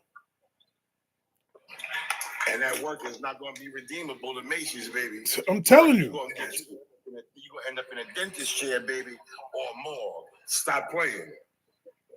Hey, what's up? Welcome back, Mr. Ford. You know I don't say that first name. Mr. Ford, what's good with you? Hey, yeah, okay, I'm totally good now. I didn't already finish this bill right now, so I may have to be even swinging out there to recoup some of this money. I got a question for you. Because I let you go. We be here for 5 minutes. I got a question for you, brother. How are you feeling? How's your mental right now? You know something, my mental is good. And trust and believe, and I know in my heart, I know that you know this. If it wasn't, I had no problem telling you. I would have no problem telling my man right next to me. No problem. There were brothers in here I would have no problem telling you. Thank you for asking. It's not that way every day, obviously, because we're human. But today, right now, I'm feeling really good. Right now, I'm feeling real good. Even though I pulled my little thing chasing that little kid yesterday. And I started laughing. I laughed and I said, boy, oh boy, you get past certain things and you look back and some things haven't changed or whatever, but I laughed. But I'm doing good because I'm above water. I'm doing good because my mom is not doing well, but I am able to help her. I'm doing very good for that. Now, this lady, she's not my biological mother. She's the woman that raised me. This is my best friend's mother. He died when I was 16 years old. And I stayed with her. I was her son's best friend. So when he died, I started calling her aunt. When my mother died, I started calling her mom. And I've been calling her mother for 31 years. So she's not doing good and she does not have her child, but I'm her child. And I feel good because you could want to do something for somebody, but you may not be able to do it for someone if you're not in that position. So I'm doing really good, I must say, and it's a breath of fresh air to be amongst men talking about men things, building on the behalf of men, because let's be for real. You know as well as I know that we're a forgotten breed to a degree. We don't get the burn that we should. I don't mean accolades for doing what we should do, but really tending to us by us. That's very important. So I'm doing very well. Thank you very much, brother. All right. Love that. Sorry to hear that. I think that was that Shay? That's heavy. Shea Butter, sorry to hear that. Yeah, that's real heavy.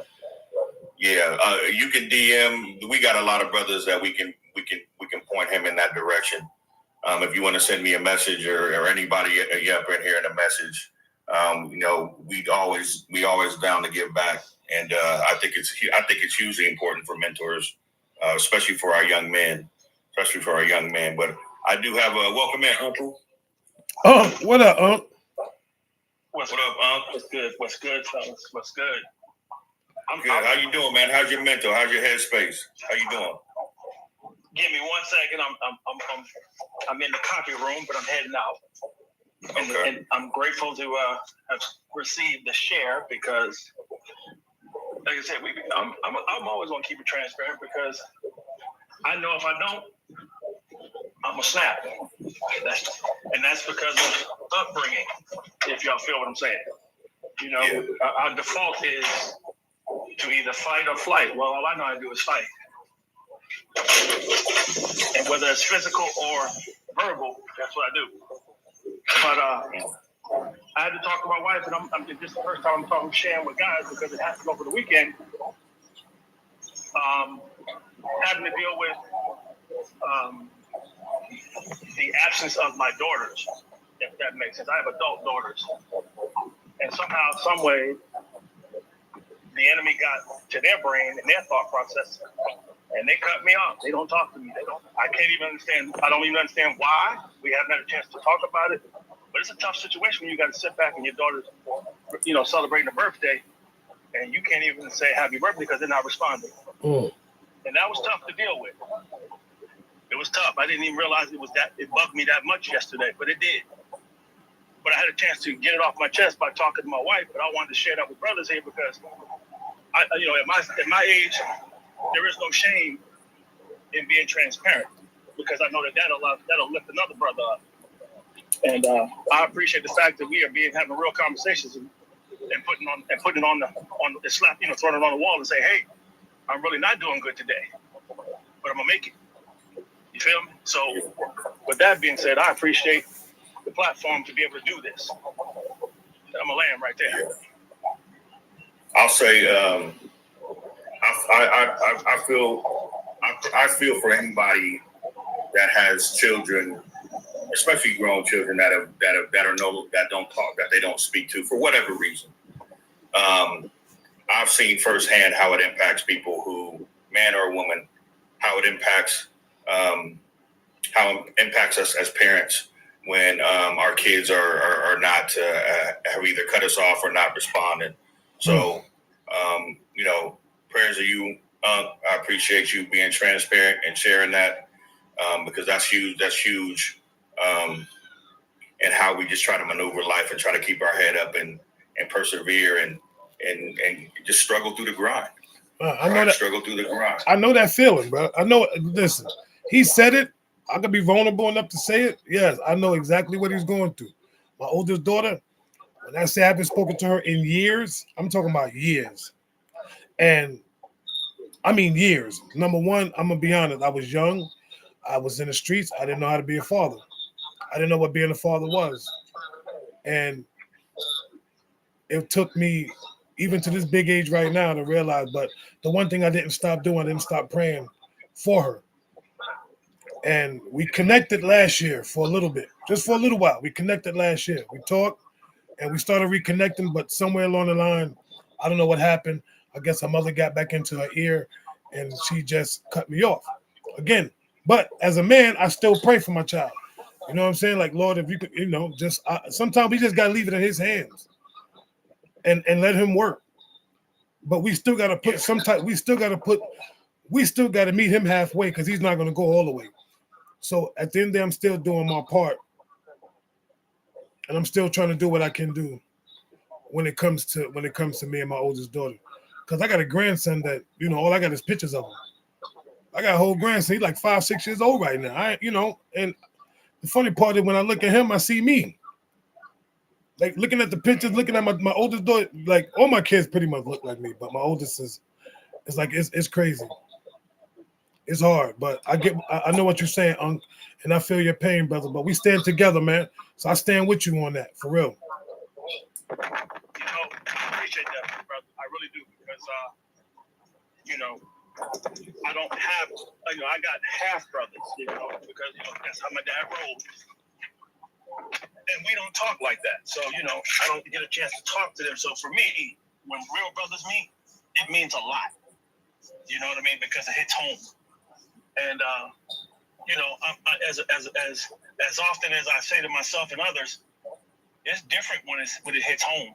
You know what I mean? So you actually have to slow down and go, okay, and be careful not to have the why me or what did I do wrong or what could I have done better.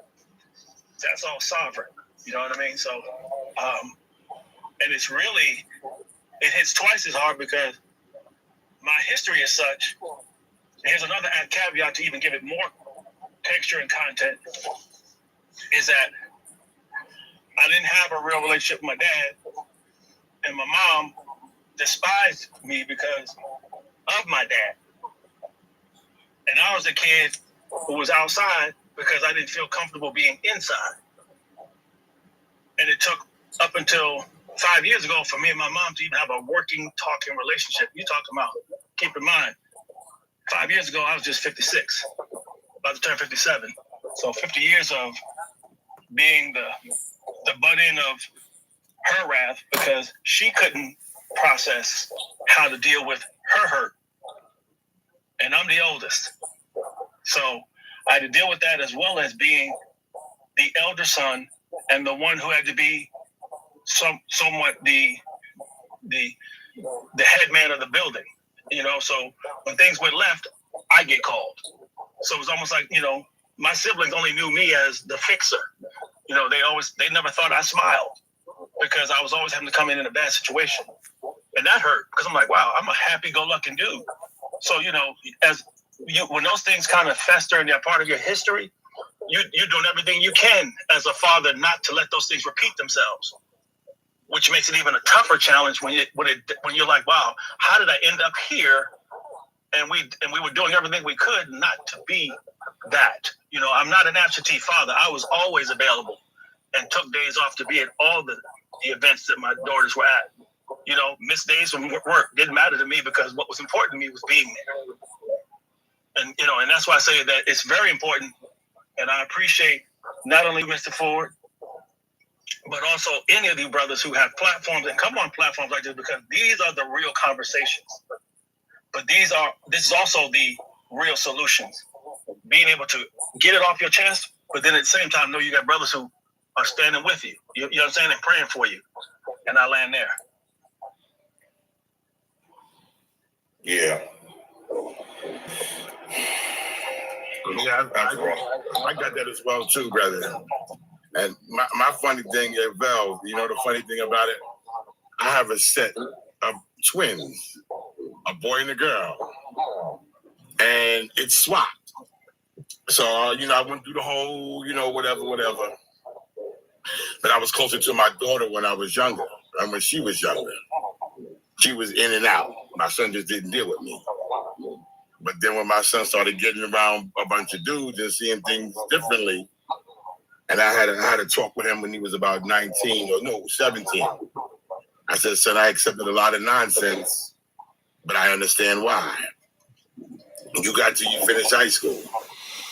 And when you finish high school, if you can't get it together, I don't want to see you or even speak to you until you respect me as your father.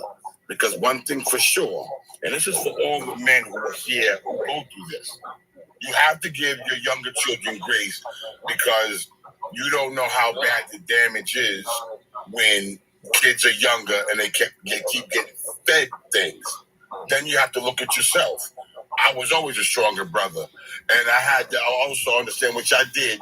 I wouldn't even have really wanted to be around me if I was a kid. You know, you gonna get everything you want from your mother, and you got me as your father. No, because I said no. The only choice is you gonna get is the color book bag you want. No, you're not eating Burger King. You're eating real food. Now, who as a kid want to hear that? So, and I understood that. So I gave grace. But when my son got older, I told him, when you're able to look at me and deal with me for who I am, then we'll have a relationship. Because you cannot look in the mirror and say, I like or dislike my father for something that he has done to me. You're judging me out of others' eyes. And I don't want to be judged that way. So when you're ready to look at me and deal with me for who I am, that's when I will deal with you. And even from that point, it still took another 4 or 5 years. But when he came back, he never left. And now me and my son is Mike and Ike. So it takes that time. So all I would tell brothers in these situations, you still, especially when the children are younger, you still have to rock with them. Because the only way you're going to have a balancing system is you have to be the antidote to what is being mentioned about you. You have to show otherly. Even if you get the short end of the stick, you came over, they didn't want to go with you. The other parent made them not go with you because they didn't want to go with you. But you came. They're going to always remember that. But when they get old enough to say, wow, no, my dad was really there, that's the antidote. That's when you can say, oh, wow, no, dad was there. Remember when mommy used to hide us and act like she wasn't home. Remember, all that stuff's gonna come back. You let that be what it's gonna be. Never let no one dictate or no one create the narrative about you. Never do that. And if you do that, you have succumbed to the will of someone else, and you would make it even more harder for you to be able to have a relationship with your child. Now, me and my daughter, we're estranged again, or whatever have you, and the mother tries to talk to me like, this and this and that, and I would always tell her, listen, if you really meant that and really felt that way about our situation, you would look back at our daughter, you would look at her in her face and say, I'm sorry, because I did say a lot of things that wasn't your father. I was angry with him. So until you could recognize that, I'm dating you. And I looked after her for many years. Why? Because I tried to show my children it is still important to have a mother and a father if you do. And I'm going to always support your mother. And I'm not going to let you get away with anything. Even though she's taught wrong things about me to you that weren't true, I'm still going to defend her because that's still your mother. That's my responsibility as a father to make sure that I'm teaching my children right, even if it's to a person who taught them wrong about me. That's the difference between being a male and a man. You did what you had to do on this face of earth. You may have not gotten the results that you wanted, but it wasn't because you didn't do what you were supposed to do. You did what you were supposed to do, and that should make you rest easy at night. So until my daughter can come and look me in my face and say, Dad, my bad, I was wrong, or whatever have you, or whatever, then it's going to be that way. Because remember, it was a choice. But you are not looking at me because of anything I didn't do wrong to you, because you know that isn't the case. And I land my plane there for all y'all brothers. You still have to be in your children's life, especially if they're young, because that's the antidote against the poison that's been put in their head. You know what? A lot of times, as fathers, when it comes to men and our children, when we haven't been in their lives, we can't sit there and want to blame the mothers sometimes. We have to hold some sort of accountability from not even trying hard enough to be in our children's lives like we're supposed to. A lot of time we allow these women to dictate and say what they want to say because it's easy. To me it's a scapegoat. It's an easy way out. It's an easy way not really having to deal with the child. But guess what? When that child get older and start, well, where was you at, Dad? When I needed you, what's all this, that, and the third?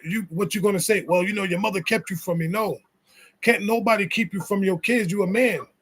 At the end of the day, a lot of these fathers that be claiming that they want to blame the mothers, blame yourselves too. Blame yourselves as well, because you have every right. You made a choice to lay down with that woman, just like she made a choice to lay down with you. She cannot dictate when you can and cannot see your child. And a lot of times, a lot of brothers are afraid to go to the court system to fight for their visitations. They're afraid of it because they think, well, if I go to court, they're going to take me for child support. Visitation and child support is two different things. Two different courthouses. That's family court. That's two different courtrooms that you're going to. So you have a right. You need to step up. These kids need us. These kids need these fathers. Regardless of the fact of whether you and the mother get along or not. Go see your children. Because you can't call yourself a man and you can't say I'm a father if you're not even trying to go see these kids. Yeah. I'll say this, Velvet, and this is a nugget for anybody who's been through it. If you get put on child support, the very first thing you should do is go get a custody order. The very first thing you should do is go get a custody order. And I'm going to tell you why. Because what you guys agree upon is going to determine what that child support is. And then you can manage that. The more time you get with your kid, the less you're going to be paying on child support. Right? So if you want to be in your kid's life and someone puts you on child support, and unfortunately, you guys aren't in a space to be able to work it out together without the courts, because I 100% don't agree with getting the courts involved. I agree with two people being able to work together, but a lot of times the emotions are too high at that point, and it's hard to do that. If you want time with your kids, you got to fight for them. You got to fight for them. Like, don't sit up there, oh, she's not letting me see them. If I told y'all what I did to be with my kids.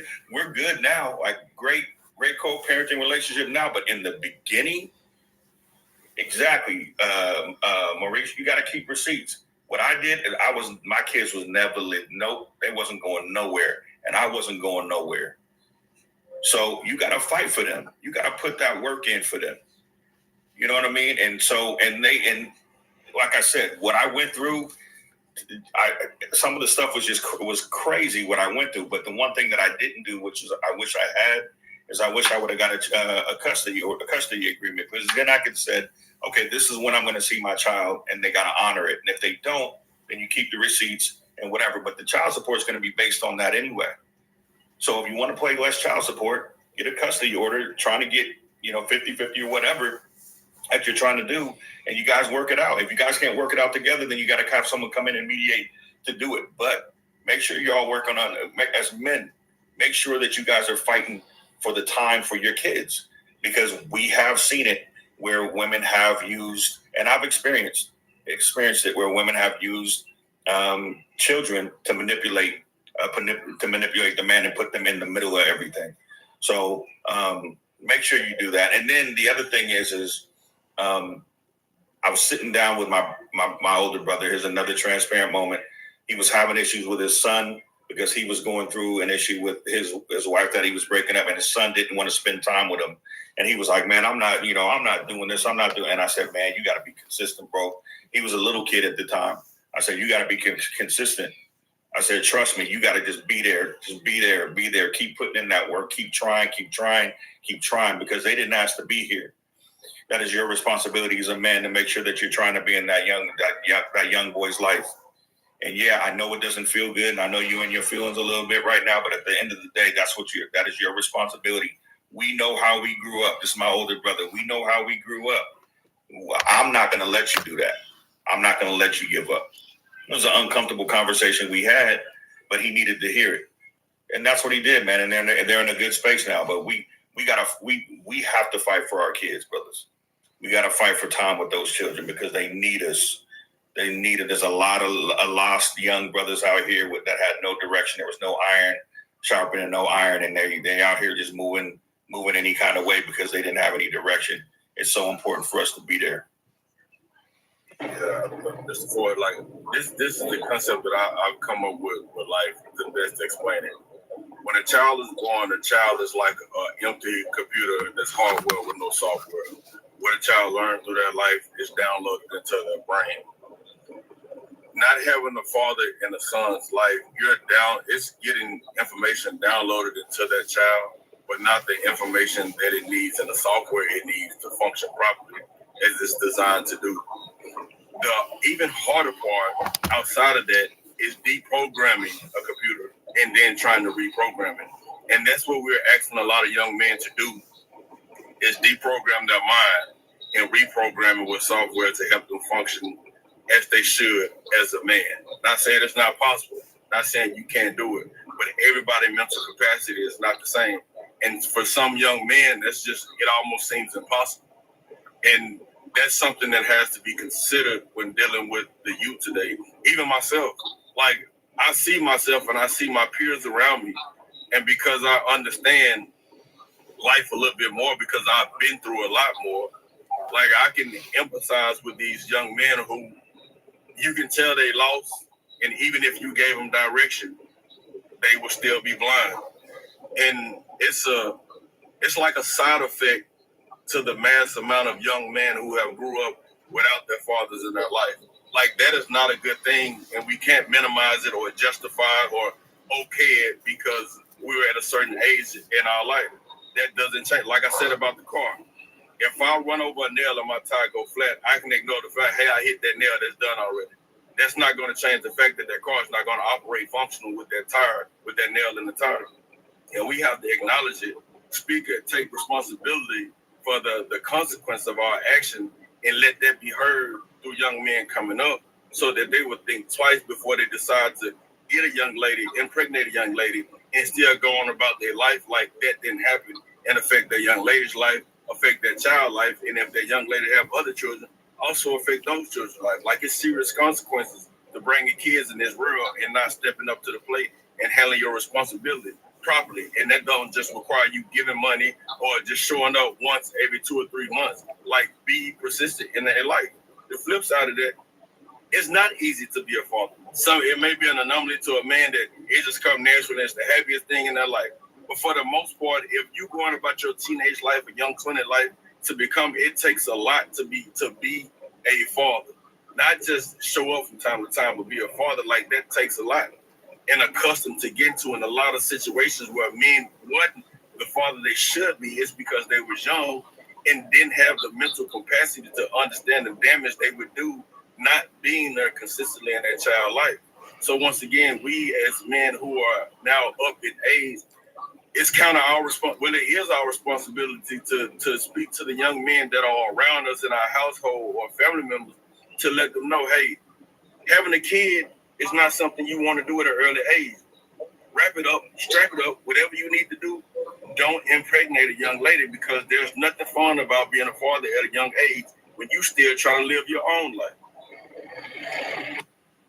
I just want to say real quick, man, much love to all y'all, man, just hearing this, because when my father left, he didn't do what all y'all are saying and all y'all are doing for y'all son. It's like, when he left me at 6, I must have asked him, I think only asked him twice, me and my sister, for him to come back, and there was no pushback on his end. There was no fight for him to try to be in our lives. We didn't actually really reconnect, like talking about until I was 16, and even that first day going out there to visit him was awkward. It was like he was dancing around the topic, and I forgave him, and I still don't hold no malice towards him even now. At 36 years old, even though we fell out earlier this year, I won't really get into too many details about that, but I still got love for him. If anything happened and he was in dire need, I would still be there. But it bothers me because his father, he only met his father once. His father just basically disowned him. And it's like, for me to see him do the same thing that was done to him, that alone bothered me. Not just having to also see other young brothers, other young guys, just like me growing up. That's what our commonality was, that we didn't have our fathers, but seeing other boys with their fathers and having to teach myself how to ball. Me and my boys teaching us how to fight. It pained me in that, but this is like a bittersweet thing, because to see this here, I just want y'all to hear from me that it's much appreciated. Much appreciated. I thank y'all for sharing this with us. I thank y'all for doing this. Like, God sees all of this, man. He says in the word that even the best that we give is but filthy rags to him. But I believe that when we do what y'all are doing, just fighting for what we know to be right, that never goes unnoticed. It never goes unseen. The universe, God, he sees all of this stuff. God sees everything and just thank y'all for this, because I know this is a motivation for me and for other people that just, whatever we're dealing with, just to keep going, keep understanding what's right, be on the right side of right. Thank you for it. Thanks for people. Thanks for all y'all, man. All y'all. Javon, Uncle, I'm keeping all y'all my friends. I just wanted to say that. Thank you. Real quick, I'm gonna just back off. Real quick, I just want to piggyback off for you, Infinity. Or I think Infinite. That because I heard you mention your name 36. That's the same age as my twins. So obviously you was born in '89. And I want to just really quickly piggyback off of the fact that I've seen my father for about 5 times in my life. And then I went looking for him and I found him. Sometimes some people there's certain forms of maturity that we just will never get over that hump. We don't know if it's a trauma. We don't know why it is he wasn't that dude that he should have been, or what we know is what should be as a father, right? And what would make you a better man and a better father? I'm not to say that you're a bad one. I don't know. And you sound like you have good graces. Make sure you stay in grace, and make sure you understand that not everyone is going to get it, period. And your father may be that guy that's just not going to get it. My older brother, we got the same mother and father. What my father did to us, my brother, he was there for his kids the first 5 years. And then after that, brother, he was never consistent. That mean him know the same people. We grew up by the same people. Every bit of family is the same. We have the same mother and the same father. He saw things one way. I saw things another way. It doesn't make me better. I just honored my responsibilities, and what my father did affected me so bad.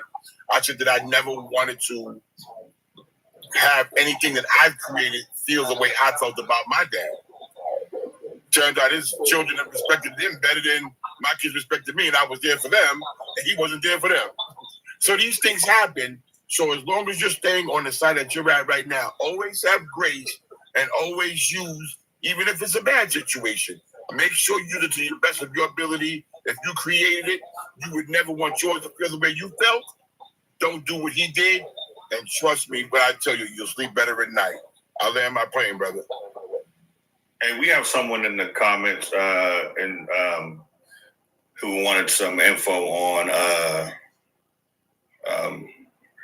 I guess the question is, I guess he's not being allowed to see his kids, but he's on child support, and but him seeing his kids is being blocked. The first thing I would suggest is make sure that you have receipts of all the times you've tried to see the kids, and that they wouldn't. And you know, I'm sure I'm hoping there's some kind of receipt there that you have. If you don't have receipts, you need to start keeping receipts. Everything should probably be done via text message or email, and try to see them. And then you need to document what happened in those situations. If something happened where she said you were going to see him and then wasn't there, you need to make sure you document that date and time. You need to make sure that you have those receipts and all that information, because you need to go to court, and you need to go stand in front of a judge. I don't know if it'll help, because I really don't feel like, I hate saying this, but I don't really feel like they care. But I think it also depends on the area that you're in. But listen, having receipts is the very first thing that you should do. Having this receipts is the very first thing that you should do. And then take yourself to court and see how it plays out. Yeah, because if paying child support, he does have visitation rights. That's why I say that as soon as you get put on child support, you need to do a custody order. That's one of the reasons right then and right there, because then now she would be in violation of the order if she doesn't allow you to see, if she's blocking you from seeing the kids. Oh, hands down. Now that falls on her shoulders. Yeah, and the thing with that is, this is the reason why I say, you know, you got to be careful who, and now, even now, for some of these brothers, you got to be careful who you having children with. You really do, because sometimes, you know, she may look good and all this, she may smell good and all this other stuff. The feeling may feel good, but at the end of the day, when that child is born, you're dealing with a whole different person that you was like, wait, but you was never like this. That's the reason why you guys break up and things happen. I believe that, and men and women alike. But at the same token, when it comes to a child, there should never be a thing of, I want this, I want that, I want this, because let's be honest, are you truly spending that money on that child? Or you just want it and they always use it for bills? But my bills, you was paying your bills before you got pregnant. Now you want to use my child support money to help you pay your bills. So the kid needs this, the kid needs that. Well, if the kid needs so much, then guess what? If I got it, why don't you let the kid come stay with me? See, that be the number one problem when you hear women say, well, the only reason why I do it because the child needs this, the child needs that. So if the child needs all of those things and you can't provide those things for the child, why can't you give the child to the person that can provide those things? Thus, it may be the father. Let's make it make sense. You want to go somewhere and try to get something from me to take care of the child, but if I can take care of the child, why don't you just let me have the child? That doesn't mean I can't take care of it, and that don't mean I'm going to take you to court for support. No. But you know why? Because a lot of these so-called parents, the child to them is just a number. It's a paycheck. Think about it like this. I claim my child every year. I don't claim none of my kids. I've never have. I don't even claim my youngest daughter at all. But the mother, all the time, that's her main thing. I'd be like, yo, let her come. No, for what? She don't want to come out there. She doesn't want to come out there because you say she doesn't want to come out here. And children's brains are easily, they're like sponges. So when the parents start telling the child something, the child believes what the custodial, what the main parent says. It's a sad situation. But I don't know how we got on this. It's touchy, you know. And I'm gonna reel it back in and level set and go to the next question. But to tie it up in a bow, real quick in terms of the child support piece. If you're a man out there that's struggling to see your kids and you're paying child support, you need to get a custody order agreement in place. She'll be in violation of that. But I think that's the very first thing you guys should do. And make sure that you're keeping receipts. Make sure that you keep the receipts. Anything that you guys have had a conversation where she refused to allow you to see the kids, anytime you've tried to go see them and they denied you access, make sure you document it and then go from there. But yeah, that's a whole thing. Because this whole thing will turn into a blame game. We blaming her, she's blaming him. Never end the story. Yeah. So I'm gonna reel it back in because today really is all about, and it does tie in a little bit, man. You got to be strong to get through some of that. You got to have some resolve and strong. I could tell you right now. I remember sitting in my car. I remember sitting in my car crying. Just sitting in my car crying because of that, man. It was such a hard process to go through, especially when someone doesn't want to work to you. But that leads me to my next question before I go to the final question, and we're gonna wrap it up here in the next 50 minutes. So let's try to get through these. But that reminds me, and it's something also that we had spoken about too a little while ago. I'm curious, and you guys don't have to share, but if you do care to share, when was the last time that you actually cried as a man? This morning. Yeah, I'm about to say a few minutes ago when I said what I said. That's why I slid off camera. I had to suck some of that salt back in my eyes, bro. My allergies kicked all the way in, bro. I call them thug allergies. The allergies kicked all the way in this morning, bro. One thing, I was taught by some very intelligent people that when you cry, you're sowing seeds into your future, and that's okay. That's why when the good book says, "What weeping may endure for a night, but joy comes in." Those are seeds you're sowing. Yes. So I'm not afraid to cry now. Once upon a time, yes, sir. But I'm not afraid to cry now. Sowing those seeds of joy in the morning, and as I said, the great philosopher Michael Beasley say, "Hey man, you might as well go in and wait your turn because tomorrow ain't coming no faster. It's on a timetable. It ain't coming no faster. So do what you gotta do to be prepared for tomorrow." Yeah. I think I cried Saturday. Oh, go ahead, bro. Yeah, I cried Saturday. So I picked up my mom from the nursing home. I had to bring her to her house. So she hasn't been in the house about a month. So this is the first film that I've ever taken of her. And I was just filming it without her knowing, going throughout the apartment, looking at her plants and stuff like that. And so I got a video of it, but I'm not going to put it out for the general masses. It's just a little personal. I wouldn't mind sharing it with, personal brothers on a personal level, but I'm not going to put it out for the masses. And then after I turned the camera to myself and I said, wow, how life is funny. Somebody was your rock for so many years, and now you're seeing them falter. And that's when and then she called me and said, "Come here. Are you with that phone again?" And I ended it not to bite back the tears, because the tears came. It's just to not let her know that I was videoing it.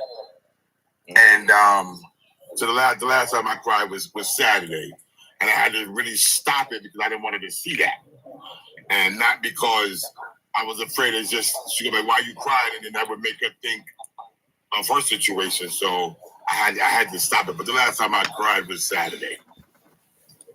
I think for me, the last time I cried, well, honestly, I kind of cried a little bit this morning when we was talking, when I was getting a little passionate, when I had to take that breath. I felt a little salty discharge come out, but it happens.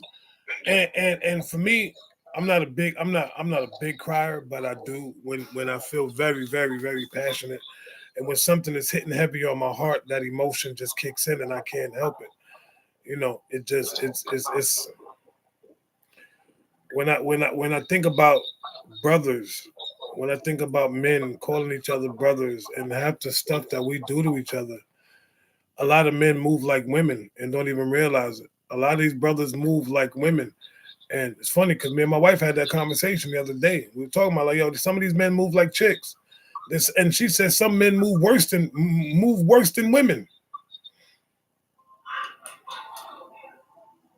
Yeah, a lot of these men out here move worse than women, and then got the audacity to sit there and want to call themselves coaches and this is what I do and all this other crap. Like, dude, you worse than a chick, worse than a female, but you want to sit there and want to put it.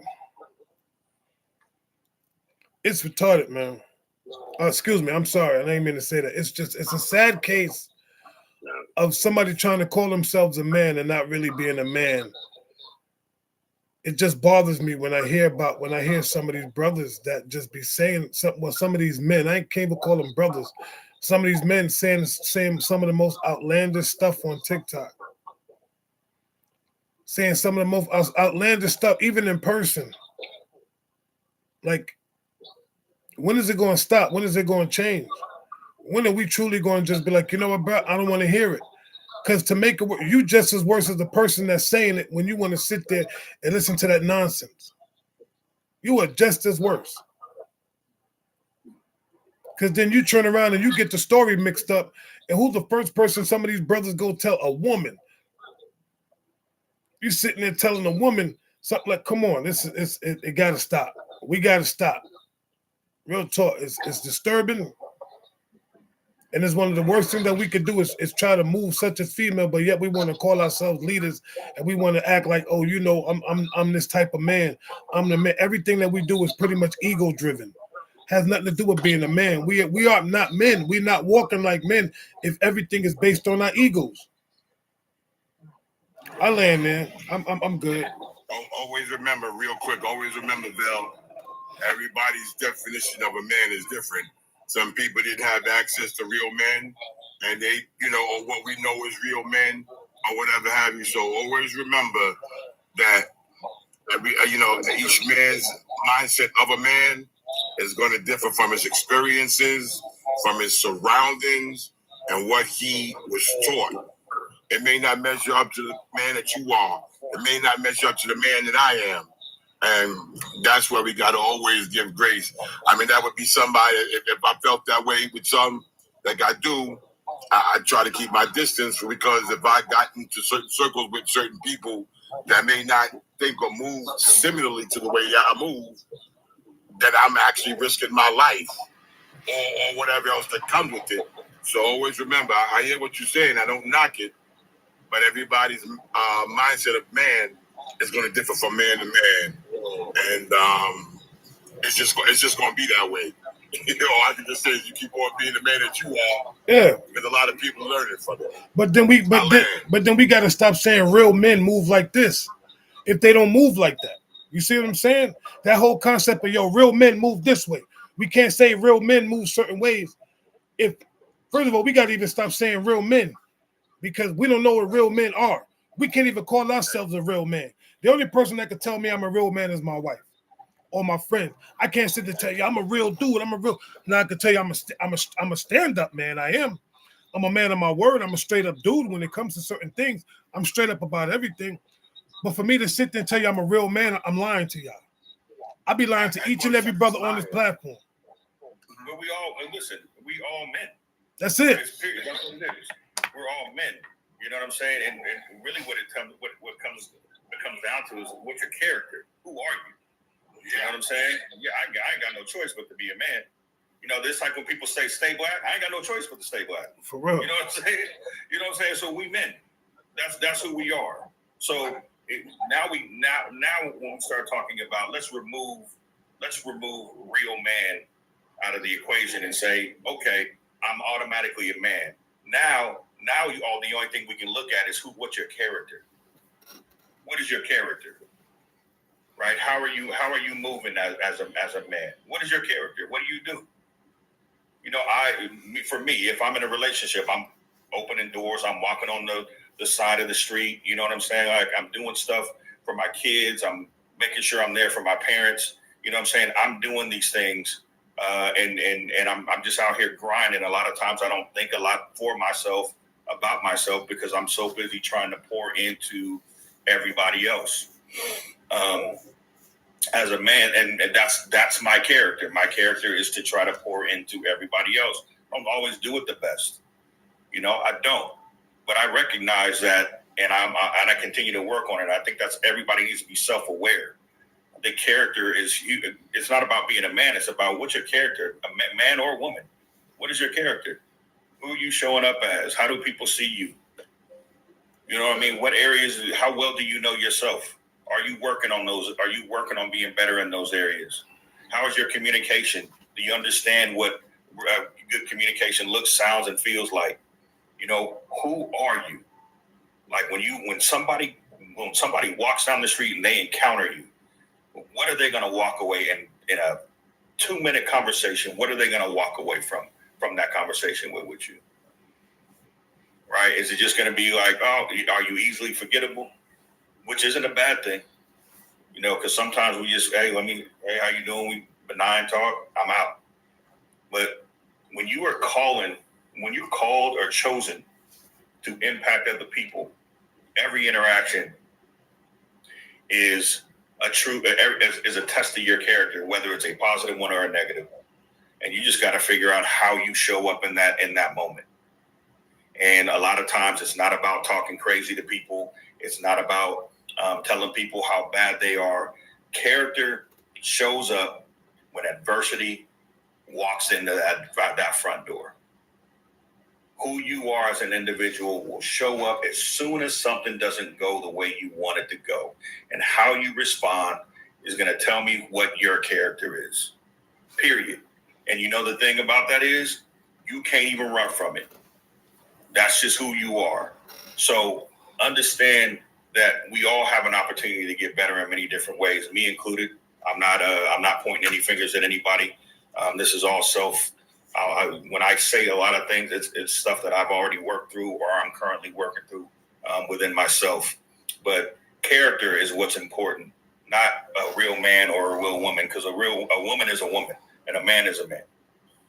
So when we start talking about real man and real woman, or someone saying alpha male or alpha woman, man, miss me with all that. My stance on that nonsense. Alpha crap. And I almost didn't say it because I didn't even want to trigger you, but I didn't even want to trigger you. But we need to make sure that we understand what real character is. And then, man, if character inspires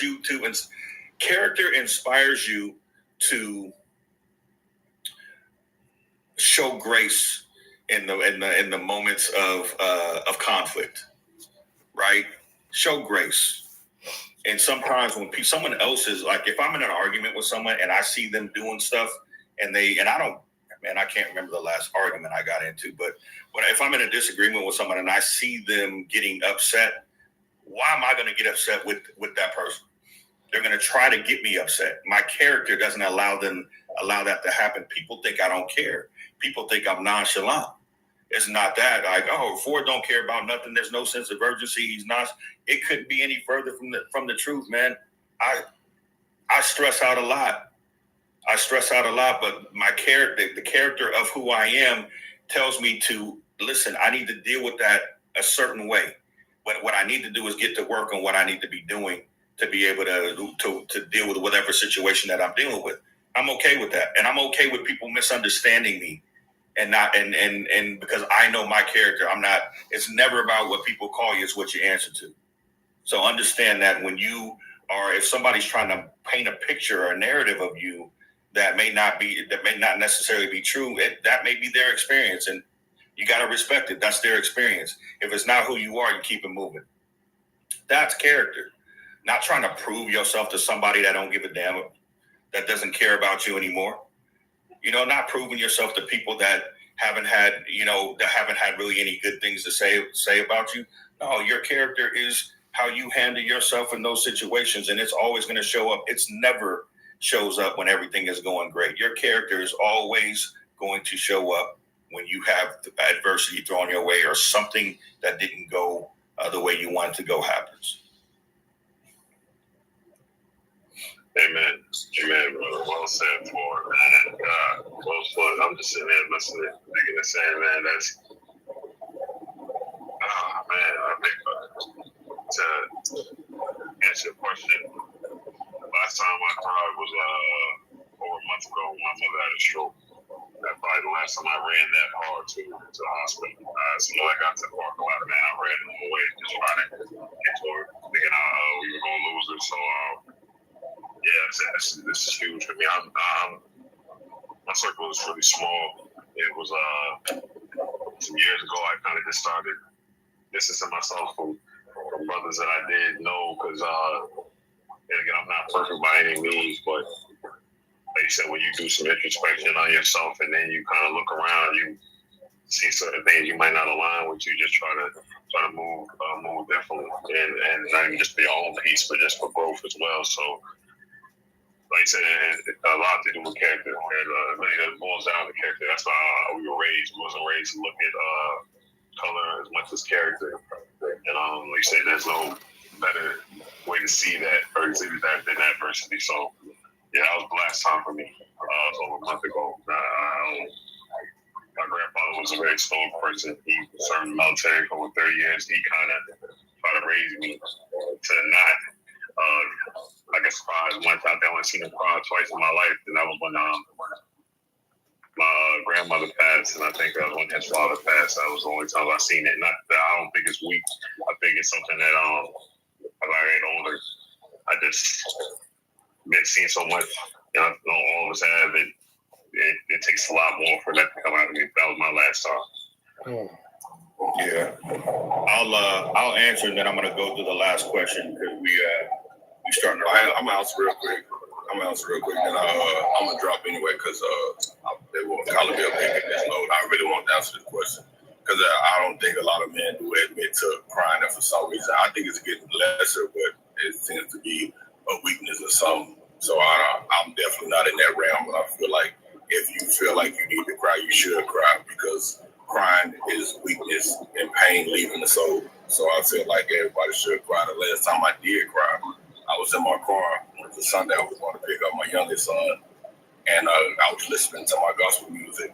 And like for that moment, I just thought about, like the brother had spoken about earlier, about how we never, as if you're a real striver for things, you never get complacent. You're never satisfied because you're always striving for more. But with that counting alone, you can forget about the great and good things that are in your life. And I just started thinking about how grateful I was to have a beautiful mom who, no matter what, she got my back, 2 beautiful kids. How God has allowed me to come through some things that some people haven't allowed themselves behind, but I've come through it and prospered through it and weathered the storm. I got everything that I want and need, study growing opportunities, just being grateful. The crowd was just being grateful and joyful for all the blessings that have been restored upon me. And in that moment, realizing that it's a cry of joy for God, not a complaint or pain or hurt or misery, but literally a joyful cry that is rare that you can experience in these days of time with the struggle and stress that are put up on men and women in this day and age. So it was definitely feel good to have a grateful cry. Man, that's powerful, brother. That is powerful. Thanks for sharing, man. I appreciate that. That's real powerful. I appreciate you having me up. I'm gonna drop down, man. I appreciate you following everybody on the panel, and I definitely try to be in your space a whole lot more. And I appreciate everything you're doing. May God bless you in this walk and this journey that you are excelling on and will excel on. And God bless every brother up here and everybody in the comments. I appreciate it. So I'll go next. I would say I've cried recently. And growth isn't always easy. So, and change isn't always easy. But I'm blessed. And definitely so thankful for the lessons learned and the motivation that comes with the release of a good cry. A good cry allows you to release a lot, kind of get your balance under you, and kind of go from there. And my apologies. I'm not in a space to be extremely transparent of what the cries were about, but I am in a good space. I'm in a good space, and I appreciate y'all. The last question I have for us, and we'll just go through. We'll start with Jay, then the Unc, then 757, then Daddy and Velvet, Mr. Ford and Velvet. Boy, you got me saying, you know what, man? I was about to say, we're gonna start dropping dollars in the box. Man, so it's interesting how this kind of all plays out, because the last question I had is how do you balance toughness and vulnerability? How do you balance toughness and vulnerability as a man?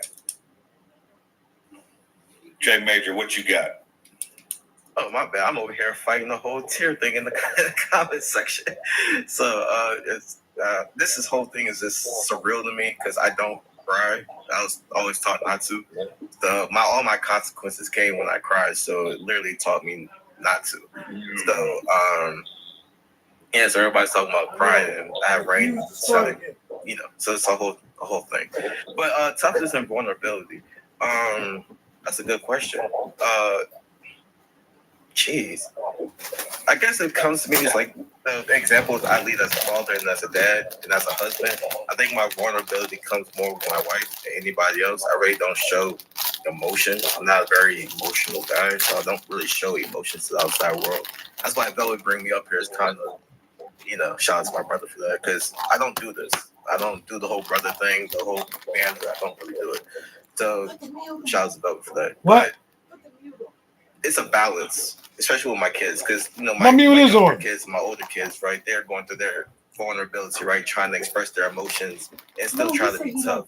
So I see it. Jay, I think me being raised high, I know it makes me more equipped to do this job because I never had that. So I don't take my failures in life as weaknesses. I use that as strength.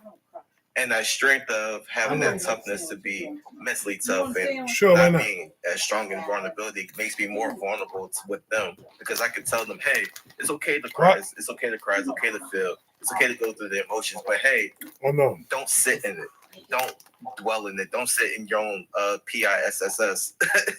And, and not expect a rash. You got to get up and clean it. You got to get up and brush yourself off and get back on that road we call life. I always tell my kids, it's like, you can stop every once in a while to see the roses, but don't stop too long because life will pass you by.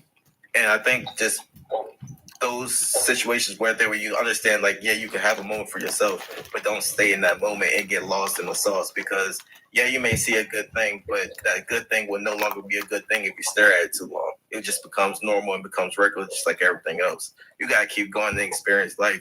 And that toughness of control your emotions. Don't lash out. Don't be emotional, over emotional, because you have to control that. You have to channel that into something else. Pain is just fear leaving the body. That's one thing I always tell my kids. It's like, hey, you may be going through pain, but that's just fear leaving the body.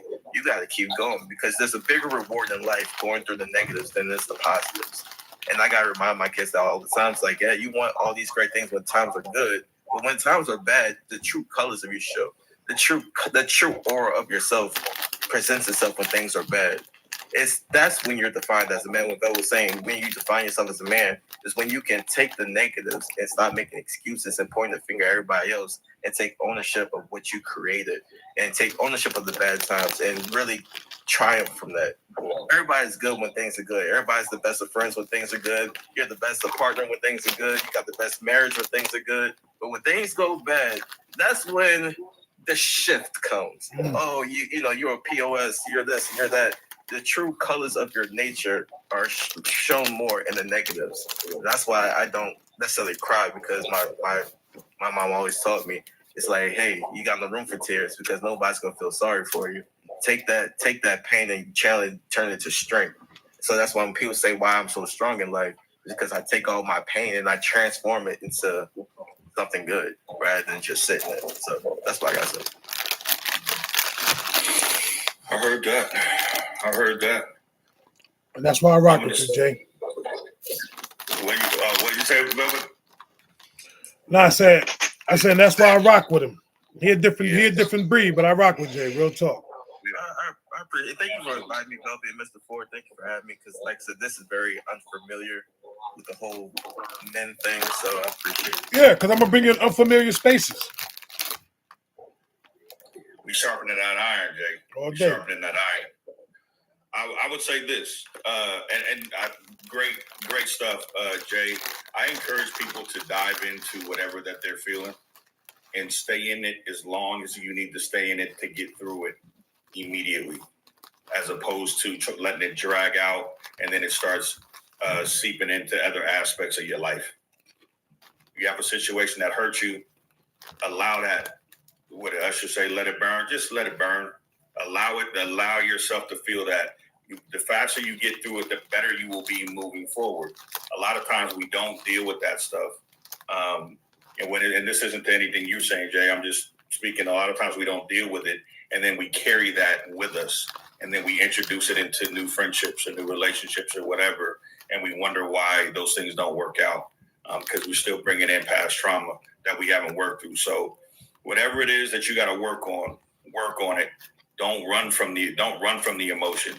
Sit in it as long as you need to sit in it before to get through it. But also understand that you have to be very intentional in those moments, because you really don't want to be in it that long. So do what you need to do to try to get through it as soon as you possibly can, but allow it to happen organically. And don't beat yourself up if it takes longer. Yeah, I've never heard that aspect before. Like I said, I'm very stonewalled. Like you can ask Belby, I'm very stonewalled when it comes to me. It's like I'm there for everybody else, but I don't care if you're there for me, honestly. And that's just me. You know, I take care of myself, and I rely on me and me only. So I appreciate that. I've never really had that aspect before. So thank you. Yeah, I appreciate you, brother. What you got, Man, How do you balance toughness and vulnerability? I have to say this because for a large majority of my life, I was a tough guy. Had to be. Not just for my own well-being, but close proximity to family. I had to be the rock because I was the oldest and the only male in the house. But as far as how I balance that vulnerability now, is that I've learned to embrace those moments, and usually those moments are with intimate friends, like brothers like yourselves, and my wife, and a small circle of friends that I have within our men's group at my local church. And it's more to empower the next brother and what they're dealing with, as well as understanding that I had to understand that being vulnerable allowed me to be more empathetic and sympathetic to the next person's situation. Because, grew up this way, hey man, you scrape your knee up, man, get up, you'll be all right. But your whole leg is wide open. We weren't allowed to express that pain. So I had to learn at a late age that it's okay to be sympathetic and empathetic to someone else's pain and pressures. They're not going to be built like you. And you can't expect everyone to respond the way you would respond. And that took being vulnerable allowed me to understand walking in someone else's shoes and what they have to go through in life, because we all have a different walk, regardless of even if you're a twin, we all have a different walk in life. And I think it's very important that I chose to use those vulnerabilities to better understand the next man.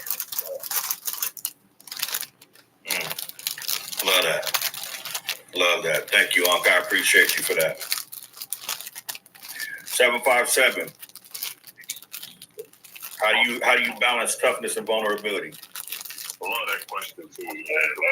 That's a big question. I would say I don't want to say reading the room, but just looking at the situation is kind of, I don't want to say picking your battles, but I know there's certain situations where I got to be tough for the people around me.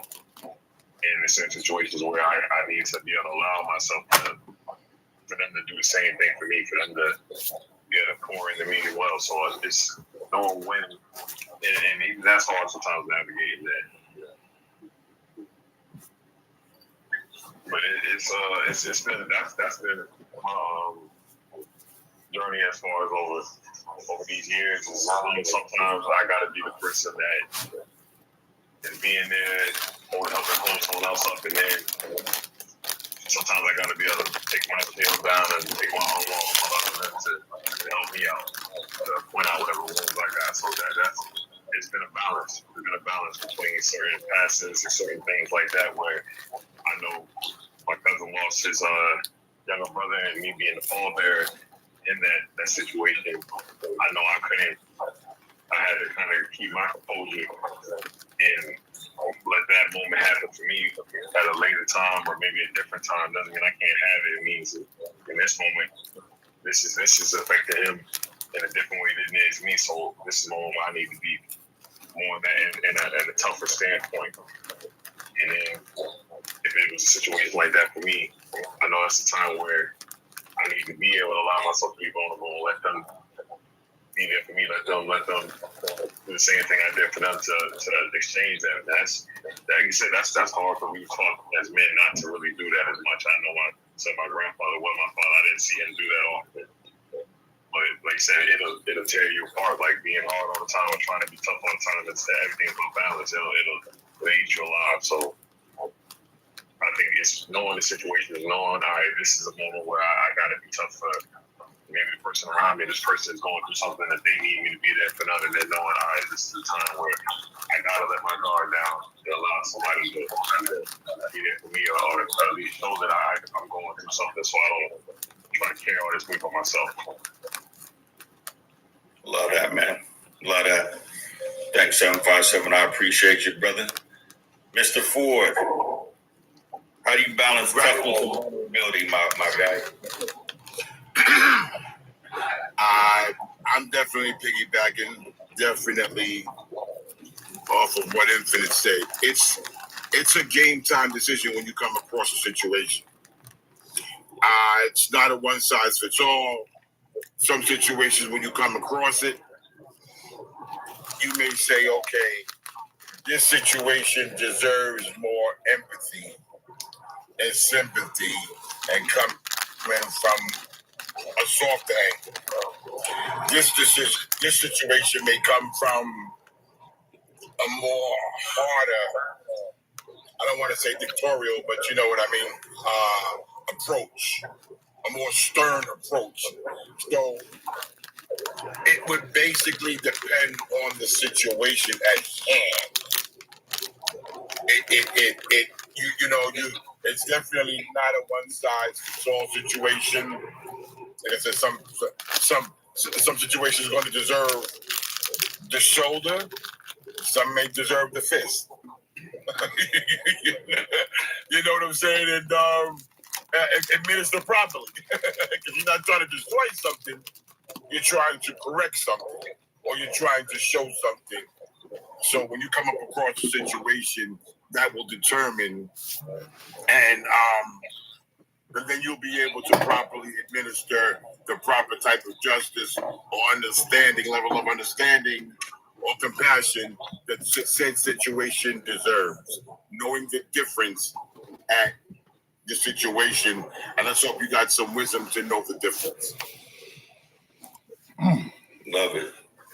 Mr. Ford, love it. Always love your input, brother. Thanks for that. Mr. Jones. How do you balance toughness and vulnerability? I don't balance it because there's no balance to it. It just how you live. It just all depends on how you live in your life. I can be vulnerable at times and I can be tough at times. Like I said, it's nothing that I can say. This is how I balance it out. It's just everything to me goes according to the day. Because I live day for day. I don't live for the future because I don't know what my future holds. But every day is something different. So look, she said I said that when he did. My wife knows me. She knows me. Like for me, it's not a balance. It goes according to how I wake up in the morning, where I'm at, depending on where I'm at. Like if me and her together, it's not a tough act that I put on, but I have to put that shield around us. And sometimes the toughness comes in when it's the challenges, the tough part. That's for me. those challenges. That's tough. Like, yo, I can do it. I know I can do it. Yeah. For me, being vulnerable, the only time I'm vulnerable is when I'm actually telling you something truthful about myself. Because I don't like to tell nobody nothing about me. But for me, that's a vulnerable state for me. To even to submit to my wife when I'm wrong is a vulnerable state, because to me, in my past relationship, I was always right. You know, I was always right because I was always by myself, even though I was in that relationship. Even in my past marriage, I was married, but I was by myself, so I was always right. So you have to be vulnerable. But getting with the right person, I believe that when you encounter the right person, and that right person walks into your life, all these things changes. You become vulnerable without even realizing that you become vulnerable. You become tough in certain areas that you don't need to be tough in. So all these things changes. That's why I said there's for me it all depends. It all goes according to the day and what's going on during the course of that day. I like that. My answer is kind of similar to yours. I think we realize that it takes strength and toughness to actually be vulnerable. Then we realize there is no balance. It's one and the same, right? It's one and the same. The strongest you will ever be in your life is the most vulnerable you allow yourself to be. It takes a tremendous amount of strength to be vulnerable because we feel so weak.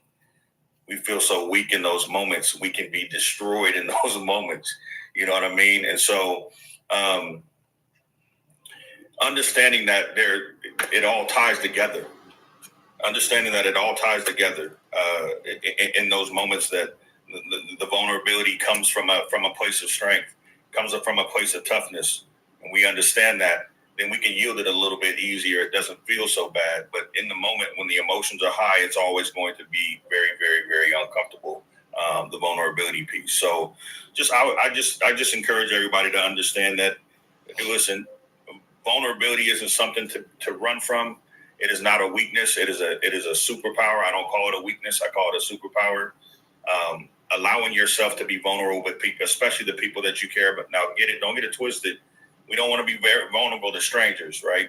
I'm talking about to the people that we care about, the people that we are leaned in with. These are our family, our friends, our wives, girlfriends, etc. Whatever you have, your kids. Understand that being vulnerable there's a certain human level that comes to you when people see there's some vulnerability. Like, oh man, I had a conversation the other day, and someone was telling me, I had no idea that you was goofy. I'm goofy, and they didn't really feel like I was goofy, like I like to laugh or anything like that. And they realized that when I had this conversation with them, and you know, there's a certain level of humility that comes when you allow yourself to be vulnerable with people, because then they realize, oh, wait a minute, we never know what people really have, where they place us. So sometimes people will place us on oh, nothing can break him. And then all of a sudden I'm vulnerable, and now you're like, oh, wait a minute, it's okay. So by us being vulnerable, we inadvertently allow people to feel comfortable being vulnerable themselves, right? That's how you pay it forward. That's how you pour into each other. You know, that's how you show up for people. And so when it's all said and done, understand that the strongest you ever be is when you allow yourself to be vulnerable, but just be very careful and mindful of the individuals that you allow yourself to be vulnerable from, because there are some people you need to protect yourself from, and then there's going to be people that are going to protect you from those type of people. Let's go. Yeah, exactly. So definitely, understand that. That's kind of like my 2 cents on that. I really would listen. You guys have no idea how much I appreciate everybody hopping in here. I got 7 topics. I'm obviously Monday mornings, I'm going to do this. I got 7 topics that we're going to do for the next 7 weeks. Defining real strength was the next one. There's going to be a couple that are going to be pretty hard hitting. I'm going to try to limit it to the time, but I do want to do a quick closing thought before I pray us out and wish everybody a happy Monday. A lot of good conversation in here today. A lot of good perspective.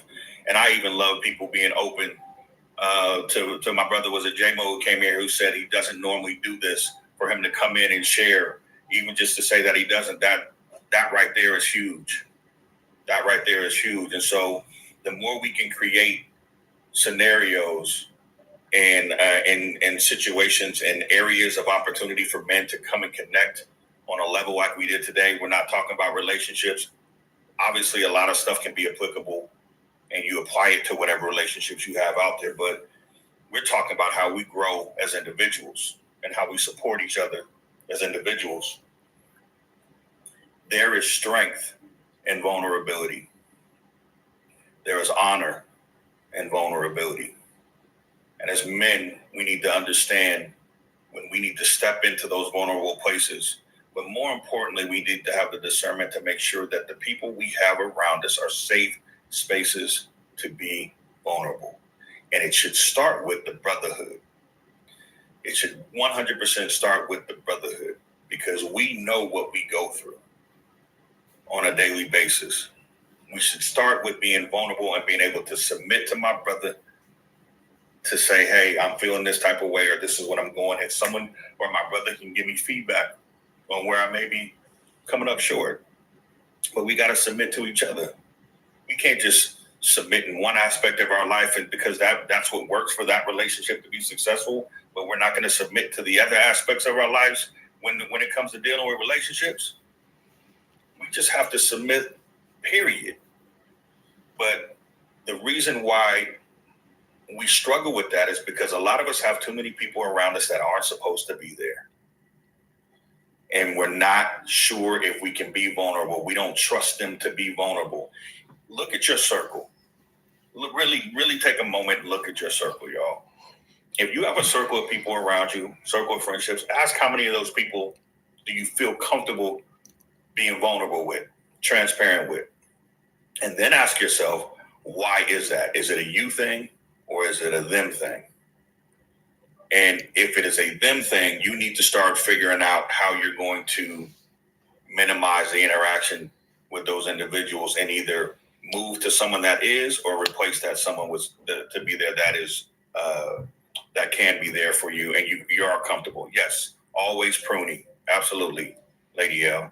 We always need to be looking at our circle. We always need to making sure that we know who's around us and who has our best interest. So, with that said, I'm going to pray us out. We're ending just about 10 minutes or 15 or 13 minutes early, but that's just fine because I get a chance to take my son. We got to lug this e-bike down these stairs and over to his house so he can be Arthur Fonzarelli and one of the next T-Birds with his I ain't even gonna call them little friends, but with his boys as they riding these e-bikes around. I'm gonna tell you like this though, y'all. I want to steal this e-bike. Like this, it's fly. I don't even want to give it to him. Like, bro, we need to order you something a little less and let me go ahead and rock this one real quick. So, but like I said, grateful beyond grateful. My man Velvet, obviously, my man 50 grand. Appreciate you so much. Thanks for hopping in. 757, always a pleasure. Mr. Ford, you know what it is. Boy, you know what it is. I appreciate you. Same last name, baby. You know what it is, baby. Same last name, and with the silver, you know what it is, baby. Exactly. I want to you say. Know what it is. I just want to say something. I want to say something real quick before you close out. The brothers that are here right now, first of all, already know Ford. We already know, but to Brother Infinite and Brother I appreciate y'all for real. I say that because as men, not as men, you guys have been pulling up loyally, hitting me up, call them, like we talk, like the same way I talked before, we talk. It's different when we just doing it on here, but to do it off this app and be able to talk to y'all, what's going on, you good, whatever, checking the brother's temperature. That's the most important thing. Even if it's a text, the fact that we reach out. That's what brotherhood is all about. That's why I said on my when I was, and I don't even want to put my thing, but that's why I said when I said the last time, like, yo, I'm creating my own village. I'm getting my own brotherhood going on. We got our own brotherhood for it already. No, like, that's my ace boo all day. But y'all my dudes, man. That's why I was like, yo, where my boys at? So when I be going live, sometimes like, yo, Lo, we got where they at? Because I'm looking for y'all, straight up and down. The balance that you bring is uncanny. I can't even say no. Your brothers bring so much balance. So I appreciate y'all for being a part of my life. Much love, brother. Much love to both of y'all, man. Honestly, man, since I came across paths with y'all, there's no coincidence, man. It's alignment. So, and I've been telling the missus about y'all, man. Telling my cousins, like a mentor about y'all, man. And just, man, do nothing but speak highly of y'all. And do nothing but speak highly of y'all, man. And I guess my closing thought would be just looking at everything we talked about, man. One of my favorite scenes from a movie. I didn't keep bringing up movies, man, but I think they depict a lot of what we miss in real life. Is that scene in Braveheart, man, when he pulled the helmet off of the king, or the soon-to-be king, to see that he had betrayed him. Because that highlighted, like I said, vulnerability, man. Like, he let his guard down to trust this man. I think, like I said, sometimes a lot of us, man, and when we forget, when it comes to men, that we still feel, we human, we believe, we breathe, we got our own battles, we got our own struggles, our own goals. We want to reach everything else, man. And like you said, we all trying to fight for something, especially for each other. And it's hard to do it by yourself. It's much more you can accomplish when you got, like you said, a brotherhood. You got people that you can trust, you can be vulnerable with. So I just thank y'all for allowing us the space, man, giving us opportunity to meet y'all, to be a part of this, man. Like, I look forward to that and shake y'all hand. Look forward to the day that, we can go somewhere, man. It's just, like I said, seeing this instead, seeing a small nation turn to a mighty nation. Thank you again. Much love to all y'all, man. Thank you again. I look forward to the next one. This is major, man. It's pendulum swinging the other way, brother. I appreciate it, brother. I appreciate it. Big Bruce, what's good? Welcome, man. And then let me holler. There's two people. Actually, there's three people I need to give a shout out to. Number one is my man Velvet. Who would have thought 8 months ago we'd be sitting here, right now doing what we're doing. But I love the journey. I love the journey, and I appreciate everything you do. I appreciate your support. It never goes unnoticed. And listen, if anybody is lucky enough to have Velvet as somebody who really values you, just understand that he don't do nothing half-assed, not even nothing halfway, not even friendships. And it's something refreshing about meeting somebody who is willing to pour into you and check on you and talk to you and be consistent as a brother, as opposed to just, I'll see you in the live here, I'll see you in the live here, there, or I'll check on you when I want some information, but really not checking on you all the time, right? To really, and like I said, I've gone to in a space where I don't have a big circle, and as I've gotten older, that circle has gotten smaller and smaller until it's been about a circle of one for me until just recent. So I love you to death, brother.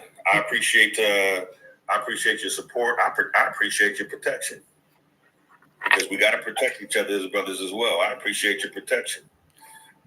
In addition to Mr. Velvet, his lovely wife, Rain, you guys are individuals that are inspired. For me, are inspiring. You guys are inspiring. I love who you guys are as individuals. I love who you guys are as a couple, as a married couple. You're definitely something people can aspire to be. Like, I don't like using the term relationship goals, but I learn a lot from watching you guys interact. And I'd be hard pressed to say I wouldn't try to mimic that in any situation that I got in moving forward, because I feel like it's healthy, and y'all have a good time. And then Lotus, my girl Lotus. Yes, got to give it to Lo. We got to give it up to Lotus. She works so hard. A lot of stuff y'all don't even see. She just there. You know what I'm saying? Like if you, it's Lo is quiet, but she's one of those individuals that if she wasn't around, her absence would scream. It would speak super loud, like but when she here, you don't even realize it. That's how good she is. You don't even know she doing it. You don't even know she there handling business. And so I appreciate you, Lo. I appreciate even the love that you shared and the support that you've given as well. I appreciate everything that we got going on with our group, and I definitely want to give a shout out to everybody in that. I do want to say something about Lotus though, real quick. I'm sorry. Lotus is like, she's like the perfect little sister, but she get on my nerves. But she's the perfect little sister, for real. Like, it's hard when you got like she got your back, and she means well by all of us. Real talk, and I know she don't play about us. And when I say us, not just me and you, she's talking about the men that pull up, and we know like 757, Ford. You know what I'm saying? Like she bought her brother's business. But even she get on my nerves, and I know I get on her nerves because that's what big brothers is supposed to do. But that's the love, though. All right, baby, not too much. All right, she is amazing. All right, you're right, Rain. God, see, and just I'm gonna add one thing for Rain and Lo that this is huge for me, and this is huge for me for a personal reason, but to see two women that want to protect the people that they care about, not destroy them, not talk down to them, even when we are even when we're not acting right, they still got our back. Like they gonna ride for us. You know what I'm saying? To me, that's huge. To have in friendship, in marriage, whatever it is that you have, to have a woman that says, I got your back and I'm going to protect you even when you're not around, and someone that's going to say, oh, wait a minute, I got you. You good. But don't worry, I got you. I got you, bruh. I got you. We're good. To have that kind of support and those types of individuals in your corner, that's so empowering to a man. There's actually nothing you don't think you can do, really, when you got that kind of support in your corner. So just like I said, man, I appreciate both of y'all. It's amazing. I'm so blessed to be where we're at right now, and just what we all doing and we're putting together. I'm excited to see the things that we're going to do moving forward and next year. Me and Velvet have a live on Tuesday mornings. It's called Breakfast with Brethren. Everybody is welcome. Please, everybody, come on, because we're going to run this back. It'll be a different kind of conversation. The panels will be open to kind of everybody. In addition, you can, if you're in the kitchen and you're cooking, you're more than welcome to come up. But I'm gonna tell you, don't come in there with no bowl of cereal, or some Pop-Tarts, or some cream of wheat, or some oatmeal. I mean, listen, I'm doing chicken and waffles again tomorrow. I'm doing waffles with. I ain't gonna tell you what's coming with it though.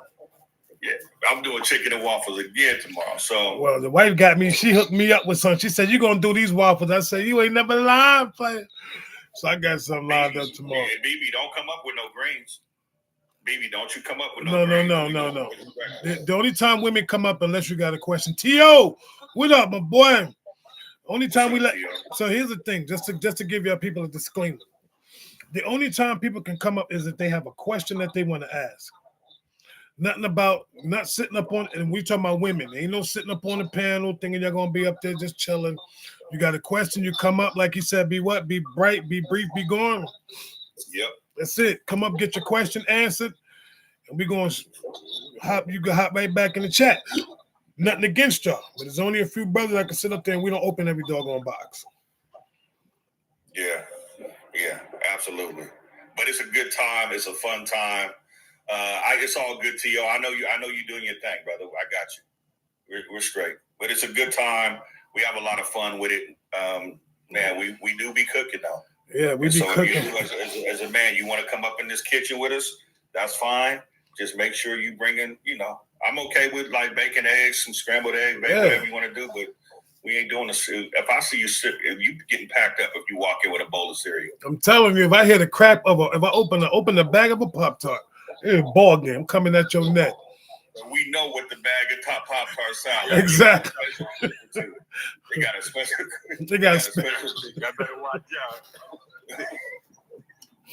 Yeah, come in. Y'all better watch out. You know my background is Caribbean, so if I pull up in here and show you how the Caribbeans do for breakfast, baby, you better watch out, baby. You're gonna yield that throne to me in that kitchen, baby. This is what I do. I don't know, bro. We been handling our handles before. I'm saying, baby. Ooh, yo, brother, the T.O. just trying to pull up. Yeah, he did. I'm gonna go ahead. Yeah, I'm gonna go ahead. What's up, T.O.? Man, that's some bullshit. Just because y'all be making wobble and shit, I niggas serious girls with me, man. Y'all play too damn much. I'm just all to be eating all that heavy stuff. Come on now. Hey, y'all gotta get a brother chance of himself. At least I'm in there for breakfast, damn. I'm cooking something. Shit, I'm just saying, bro. What up, fellas? Hey, listen, you missed a good conversation, brother. You Man, missed a good conversation. I'm getting ready to. Listen, we said no profanity today because I prayed this in and I'm praying this out, and you can't look how you. You know what, man? The Lord. You got a bad kid. You can't just release them. You can't send them to just nobody else. Listen, man. Sometimes I can't go unchaperoned, but I had school today, so I was trying to get my stuff in for it. So I got to remember, I got to watch my sailor tone when I come in on certain days with y'all. So yeah, but listen, don't be discriminating against the serious fellas. Dang. Yeah. You know, some folks, you know. I be up early in the morning before y'all get up, and school is in, so ain't nobody got time to be cooking and grilling and greasing up stuff. We'll work with you. I appreciate it, man. I appreciate it. No oatmeal, though. Yeah, I don't do oatmeal, so we straight. And we ain't talking about that pack of oatmeal neither that you instant. We know what that look like too. No, you ain't got to worry about me on that. The cereal, yeah, but the oatmeal, yeah, we ain't got. At least make it look. At least make the cereal look eloquent. I had some bananas and some stuff to it, man. Some protein, some granola. You're like, yo, I'm gonna add extra raisin to raisin bread. You know what I'm saying? Yeah, make it look inviting. I know how to make it look inviting. Now don't do that. No Captain Crunch. Oh man. So listen, y'all, I'm gonna pray us out real quick before I pray us out. Listen, everybody have an amazing Monday. It's the start of most people's week. It's actually my Tuesday today, but let's start the week off right. Always a good conversation to start the day. I do need to, speaking of what Tanja said, I do need to get me some coffee. But I do have some time with some little Cafe Bustelo. But listen, as we head into it, and also everybody be safe out there. There's a lot of, the tensions are high out. You know, a lot of people are struggling, going through some stuff, man. I want to make sure that everybody is protecting yourself. Be safe. Please, please, please be safe. We're getting into Thanksgiving time. It's starting to, people got to go shopping. People are getting a little antsy. We know what's going on. We don't need to speak on it to know what's going on. So we're on a heightened sense of emotion in our nation right now. Let's make sure that we understand we need to be even keeled because we never know what anybody is going through. You don't know what anybody is going through. So I'm truly blessed to be able to sit here right now in front of y'all. Man, we just had another earthquake. Sit here in front of y'all to be able to have this conversation. I'm going to go ahead and pray us out real quick. And then I want everybody, make sure everybody have a good day. So here we go. Father, guide our steps today. Let our words build others up. Our actions reflect our goodness, and our hearts stay rooted in peace. In Jesus' name, amen. Amen. Y'all have a good one, and I will see you tomorrow in the kitchen. Be blessed, and we'll catch up tomorrow. Yo, T.O., I'm gonna shoot my number. I'm gonna shoot my number in your DM right now. You can holler at me. Okay. All right, my brother. See you tomorrow morning. Enjoy the rest of your day on purpose. And my brother, see you tomorrow morning.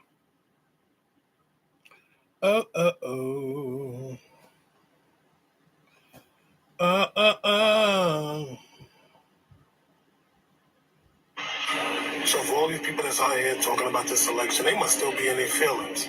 Like, it is what it is. It's over. People voted and he won. Let it go. Move on with your life. Damn. Until I turn around, there's always somebody talking about this election. Like, she lost. It is what it is. Sun's still gonna shine. You still gotta wake up and live your life. Let it go. So for all these people that's out here talking about this election, they must still be in their feelings. Like, it is what it is. It's over. The people voted and he won. Let it go. Move on with your life. Damn. Until I turn around, there's always somebody talking about this election.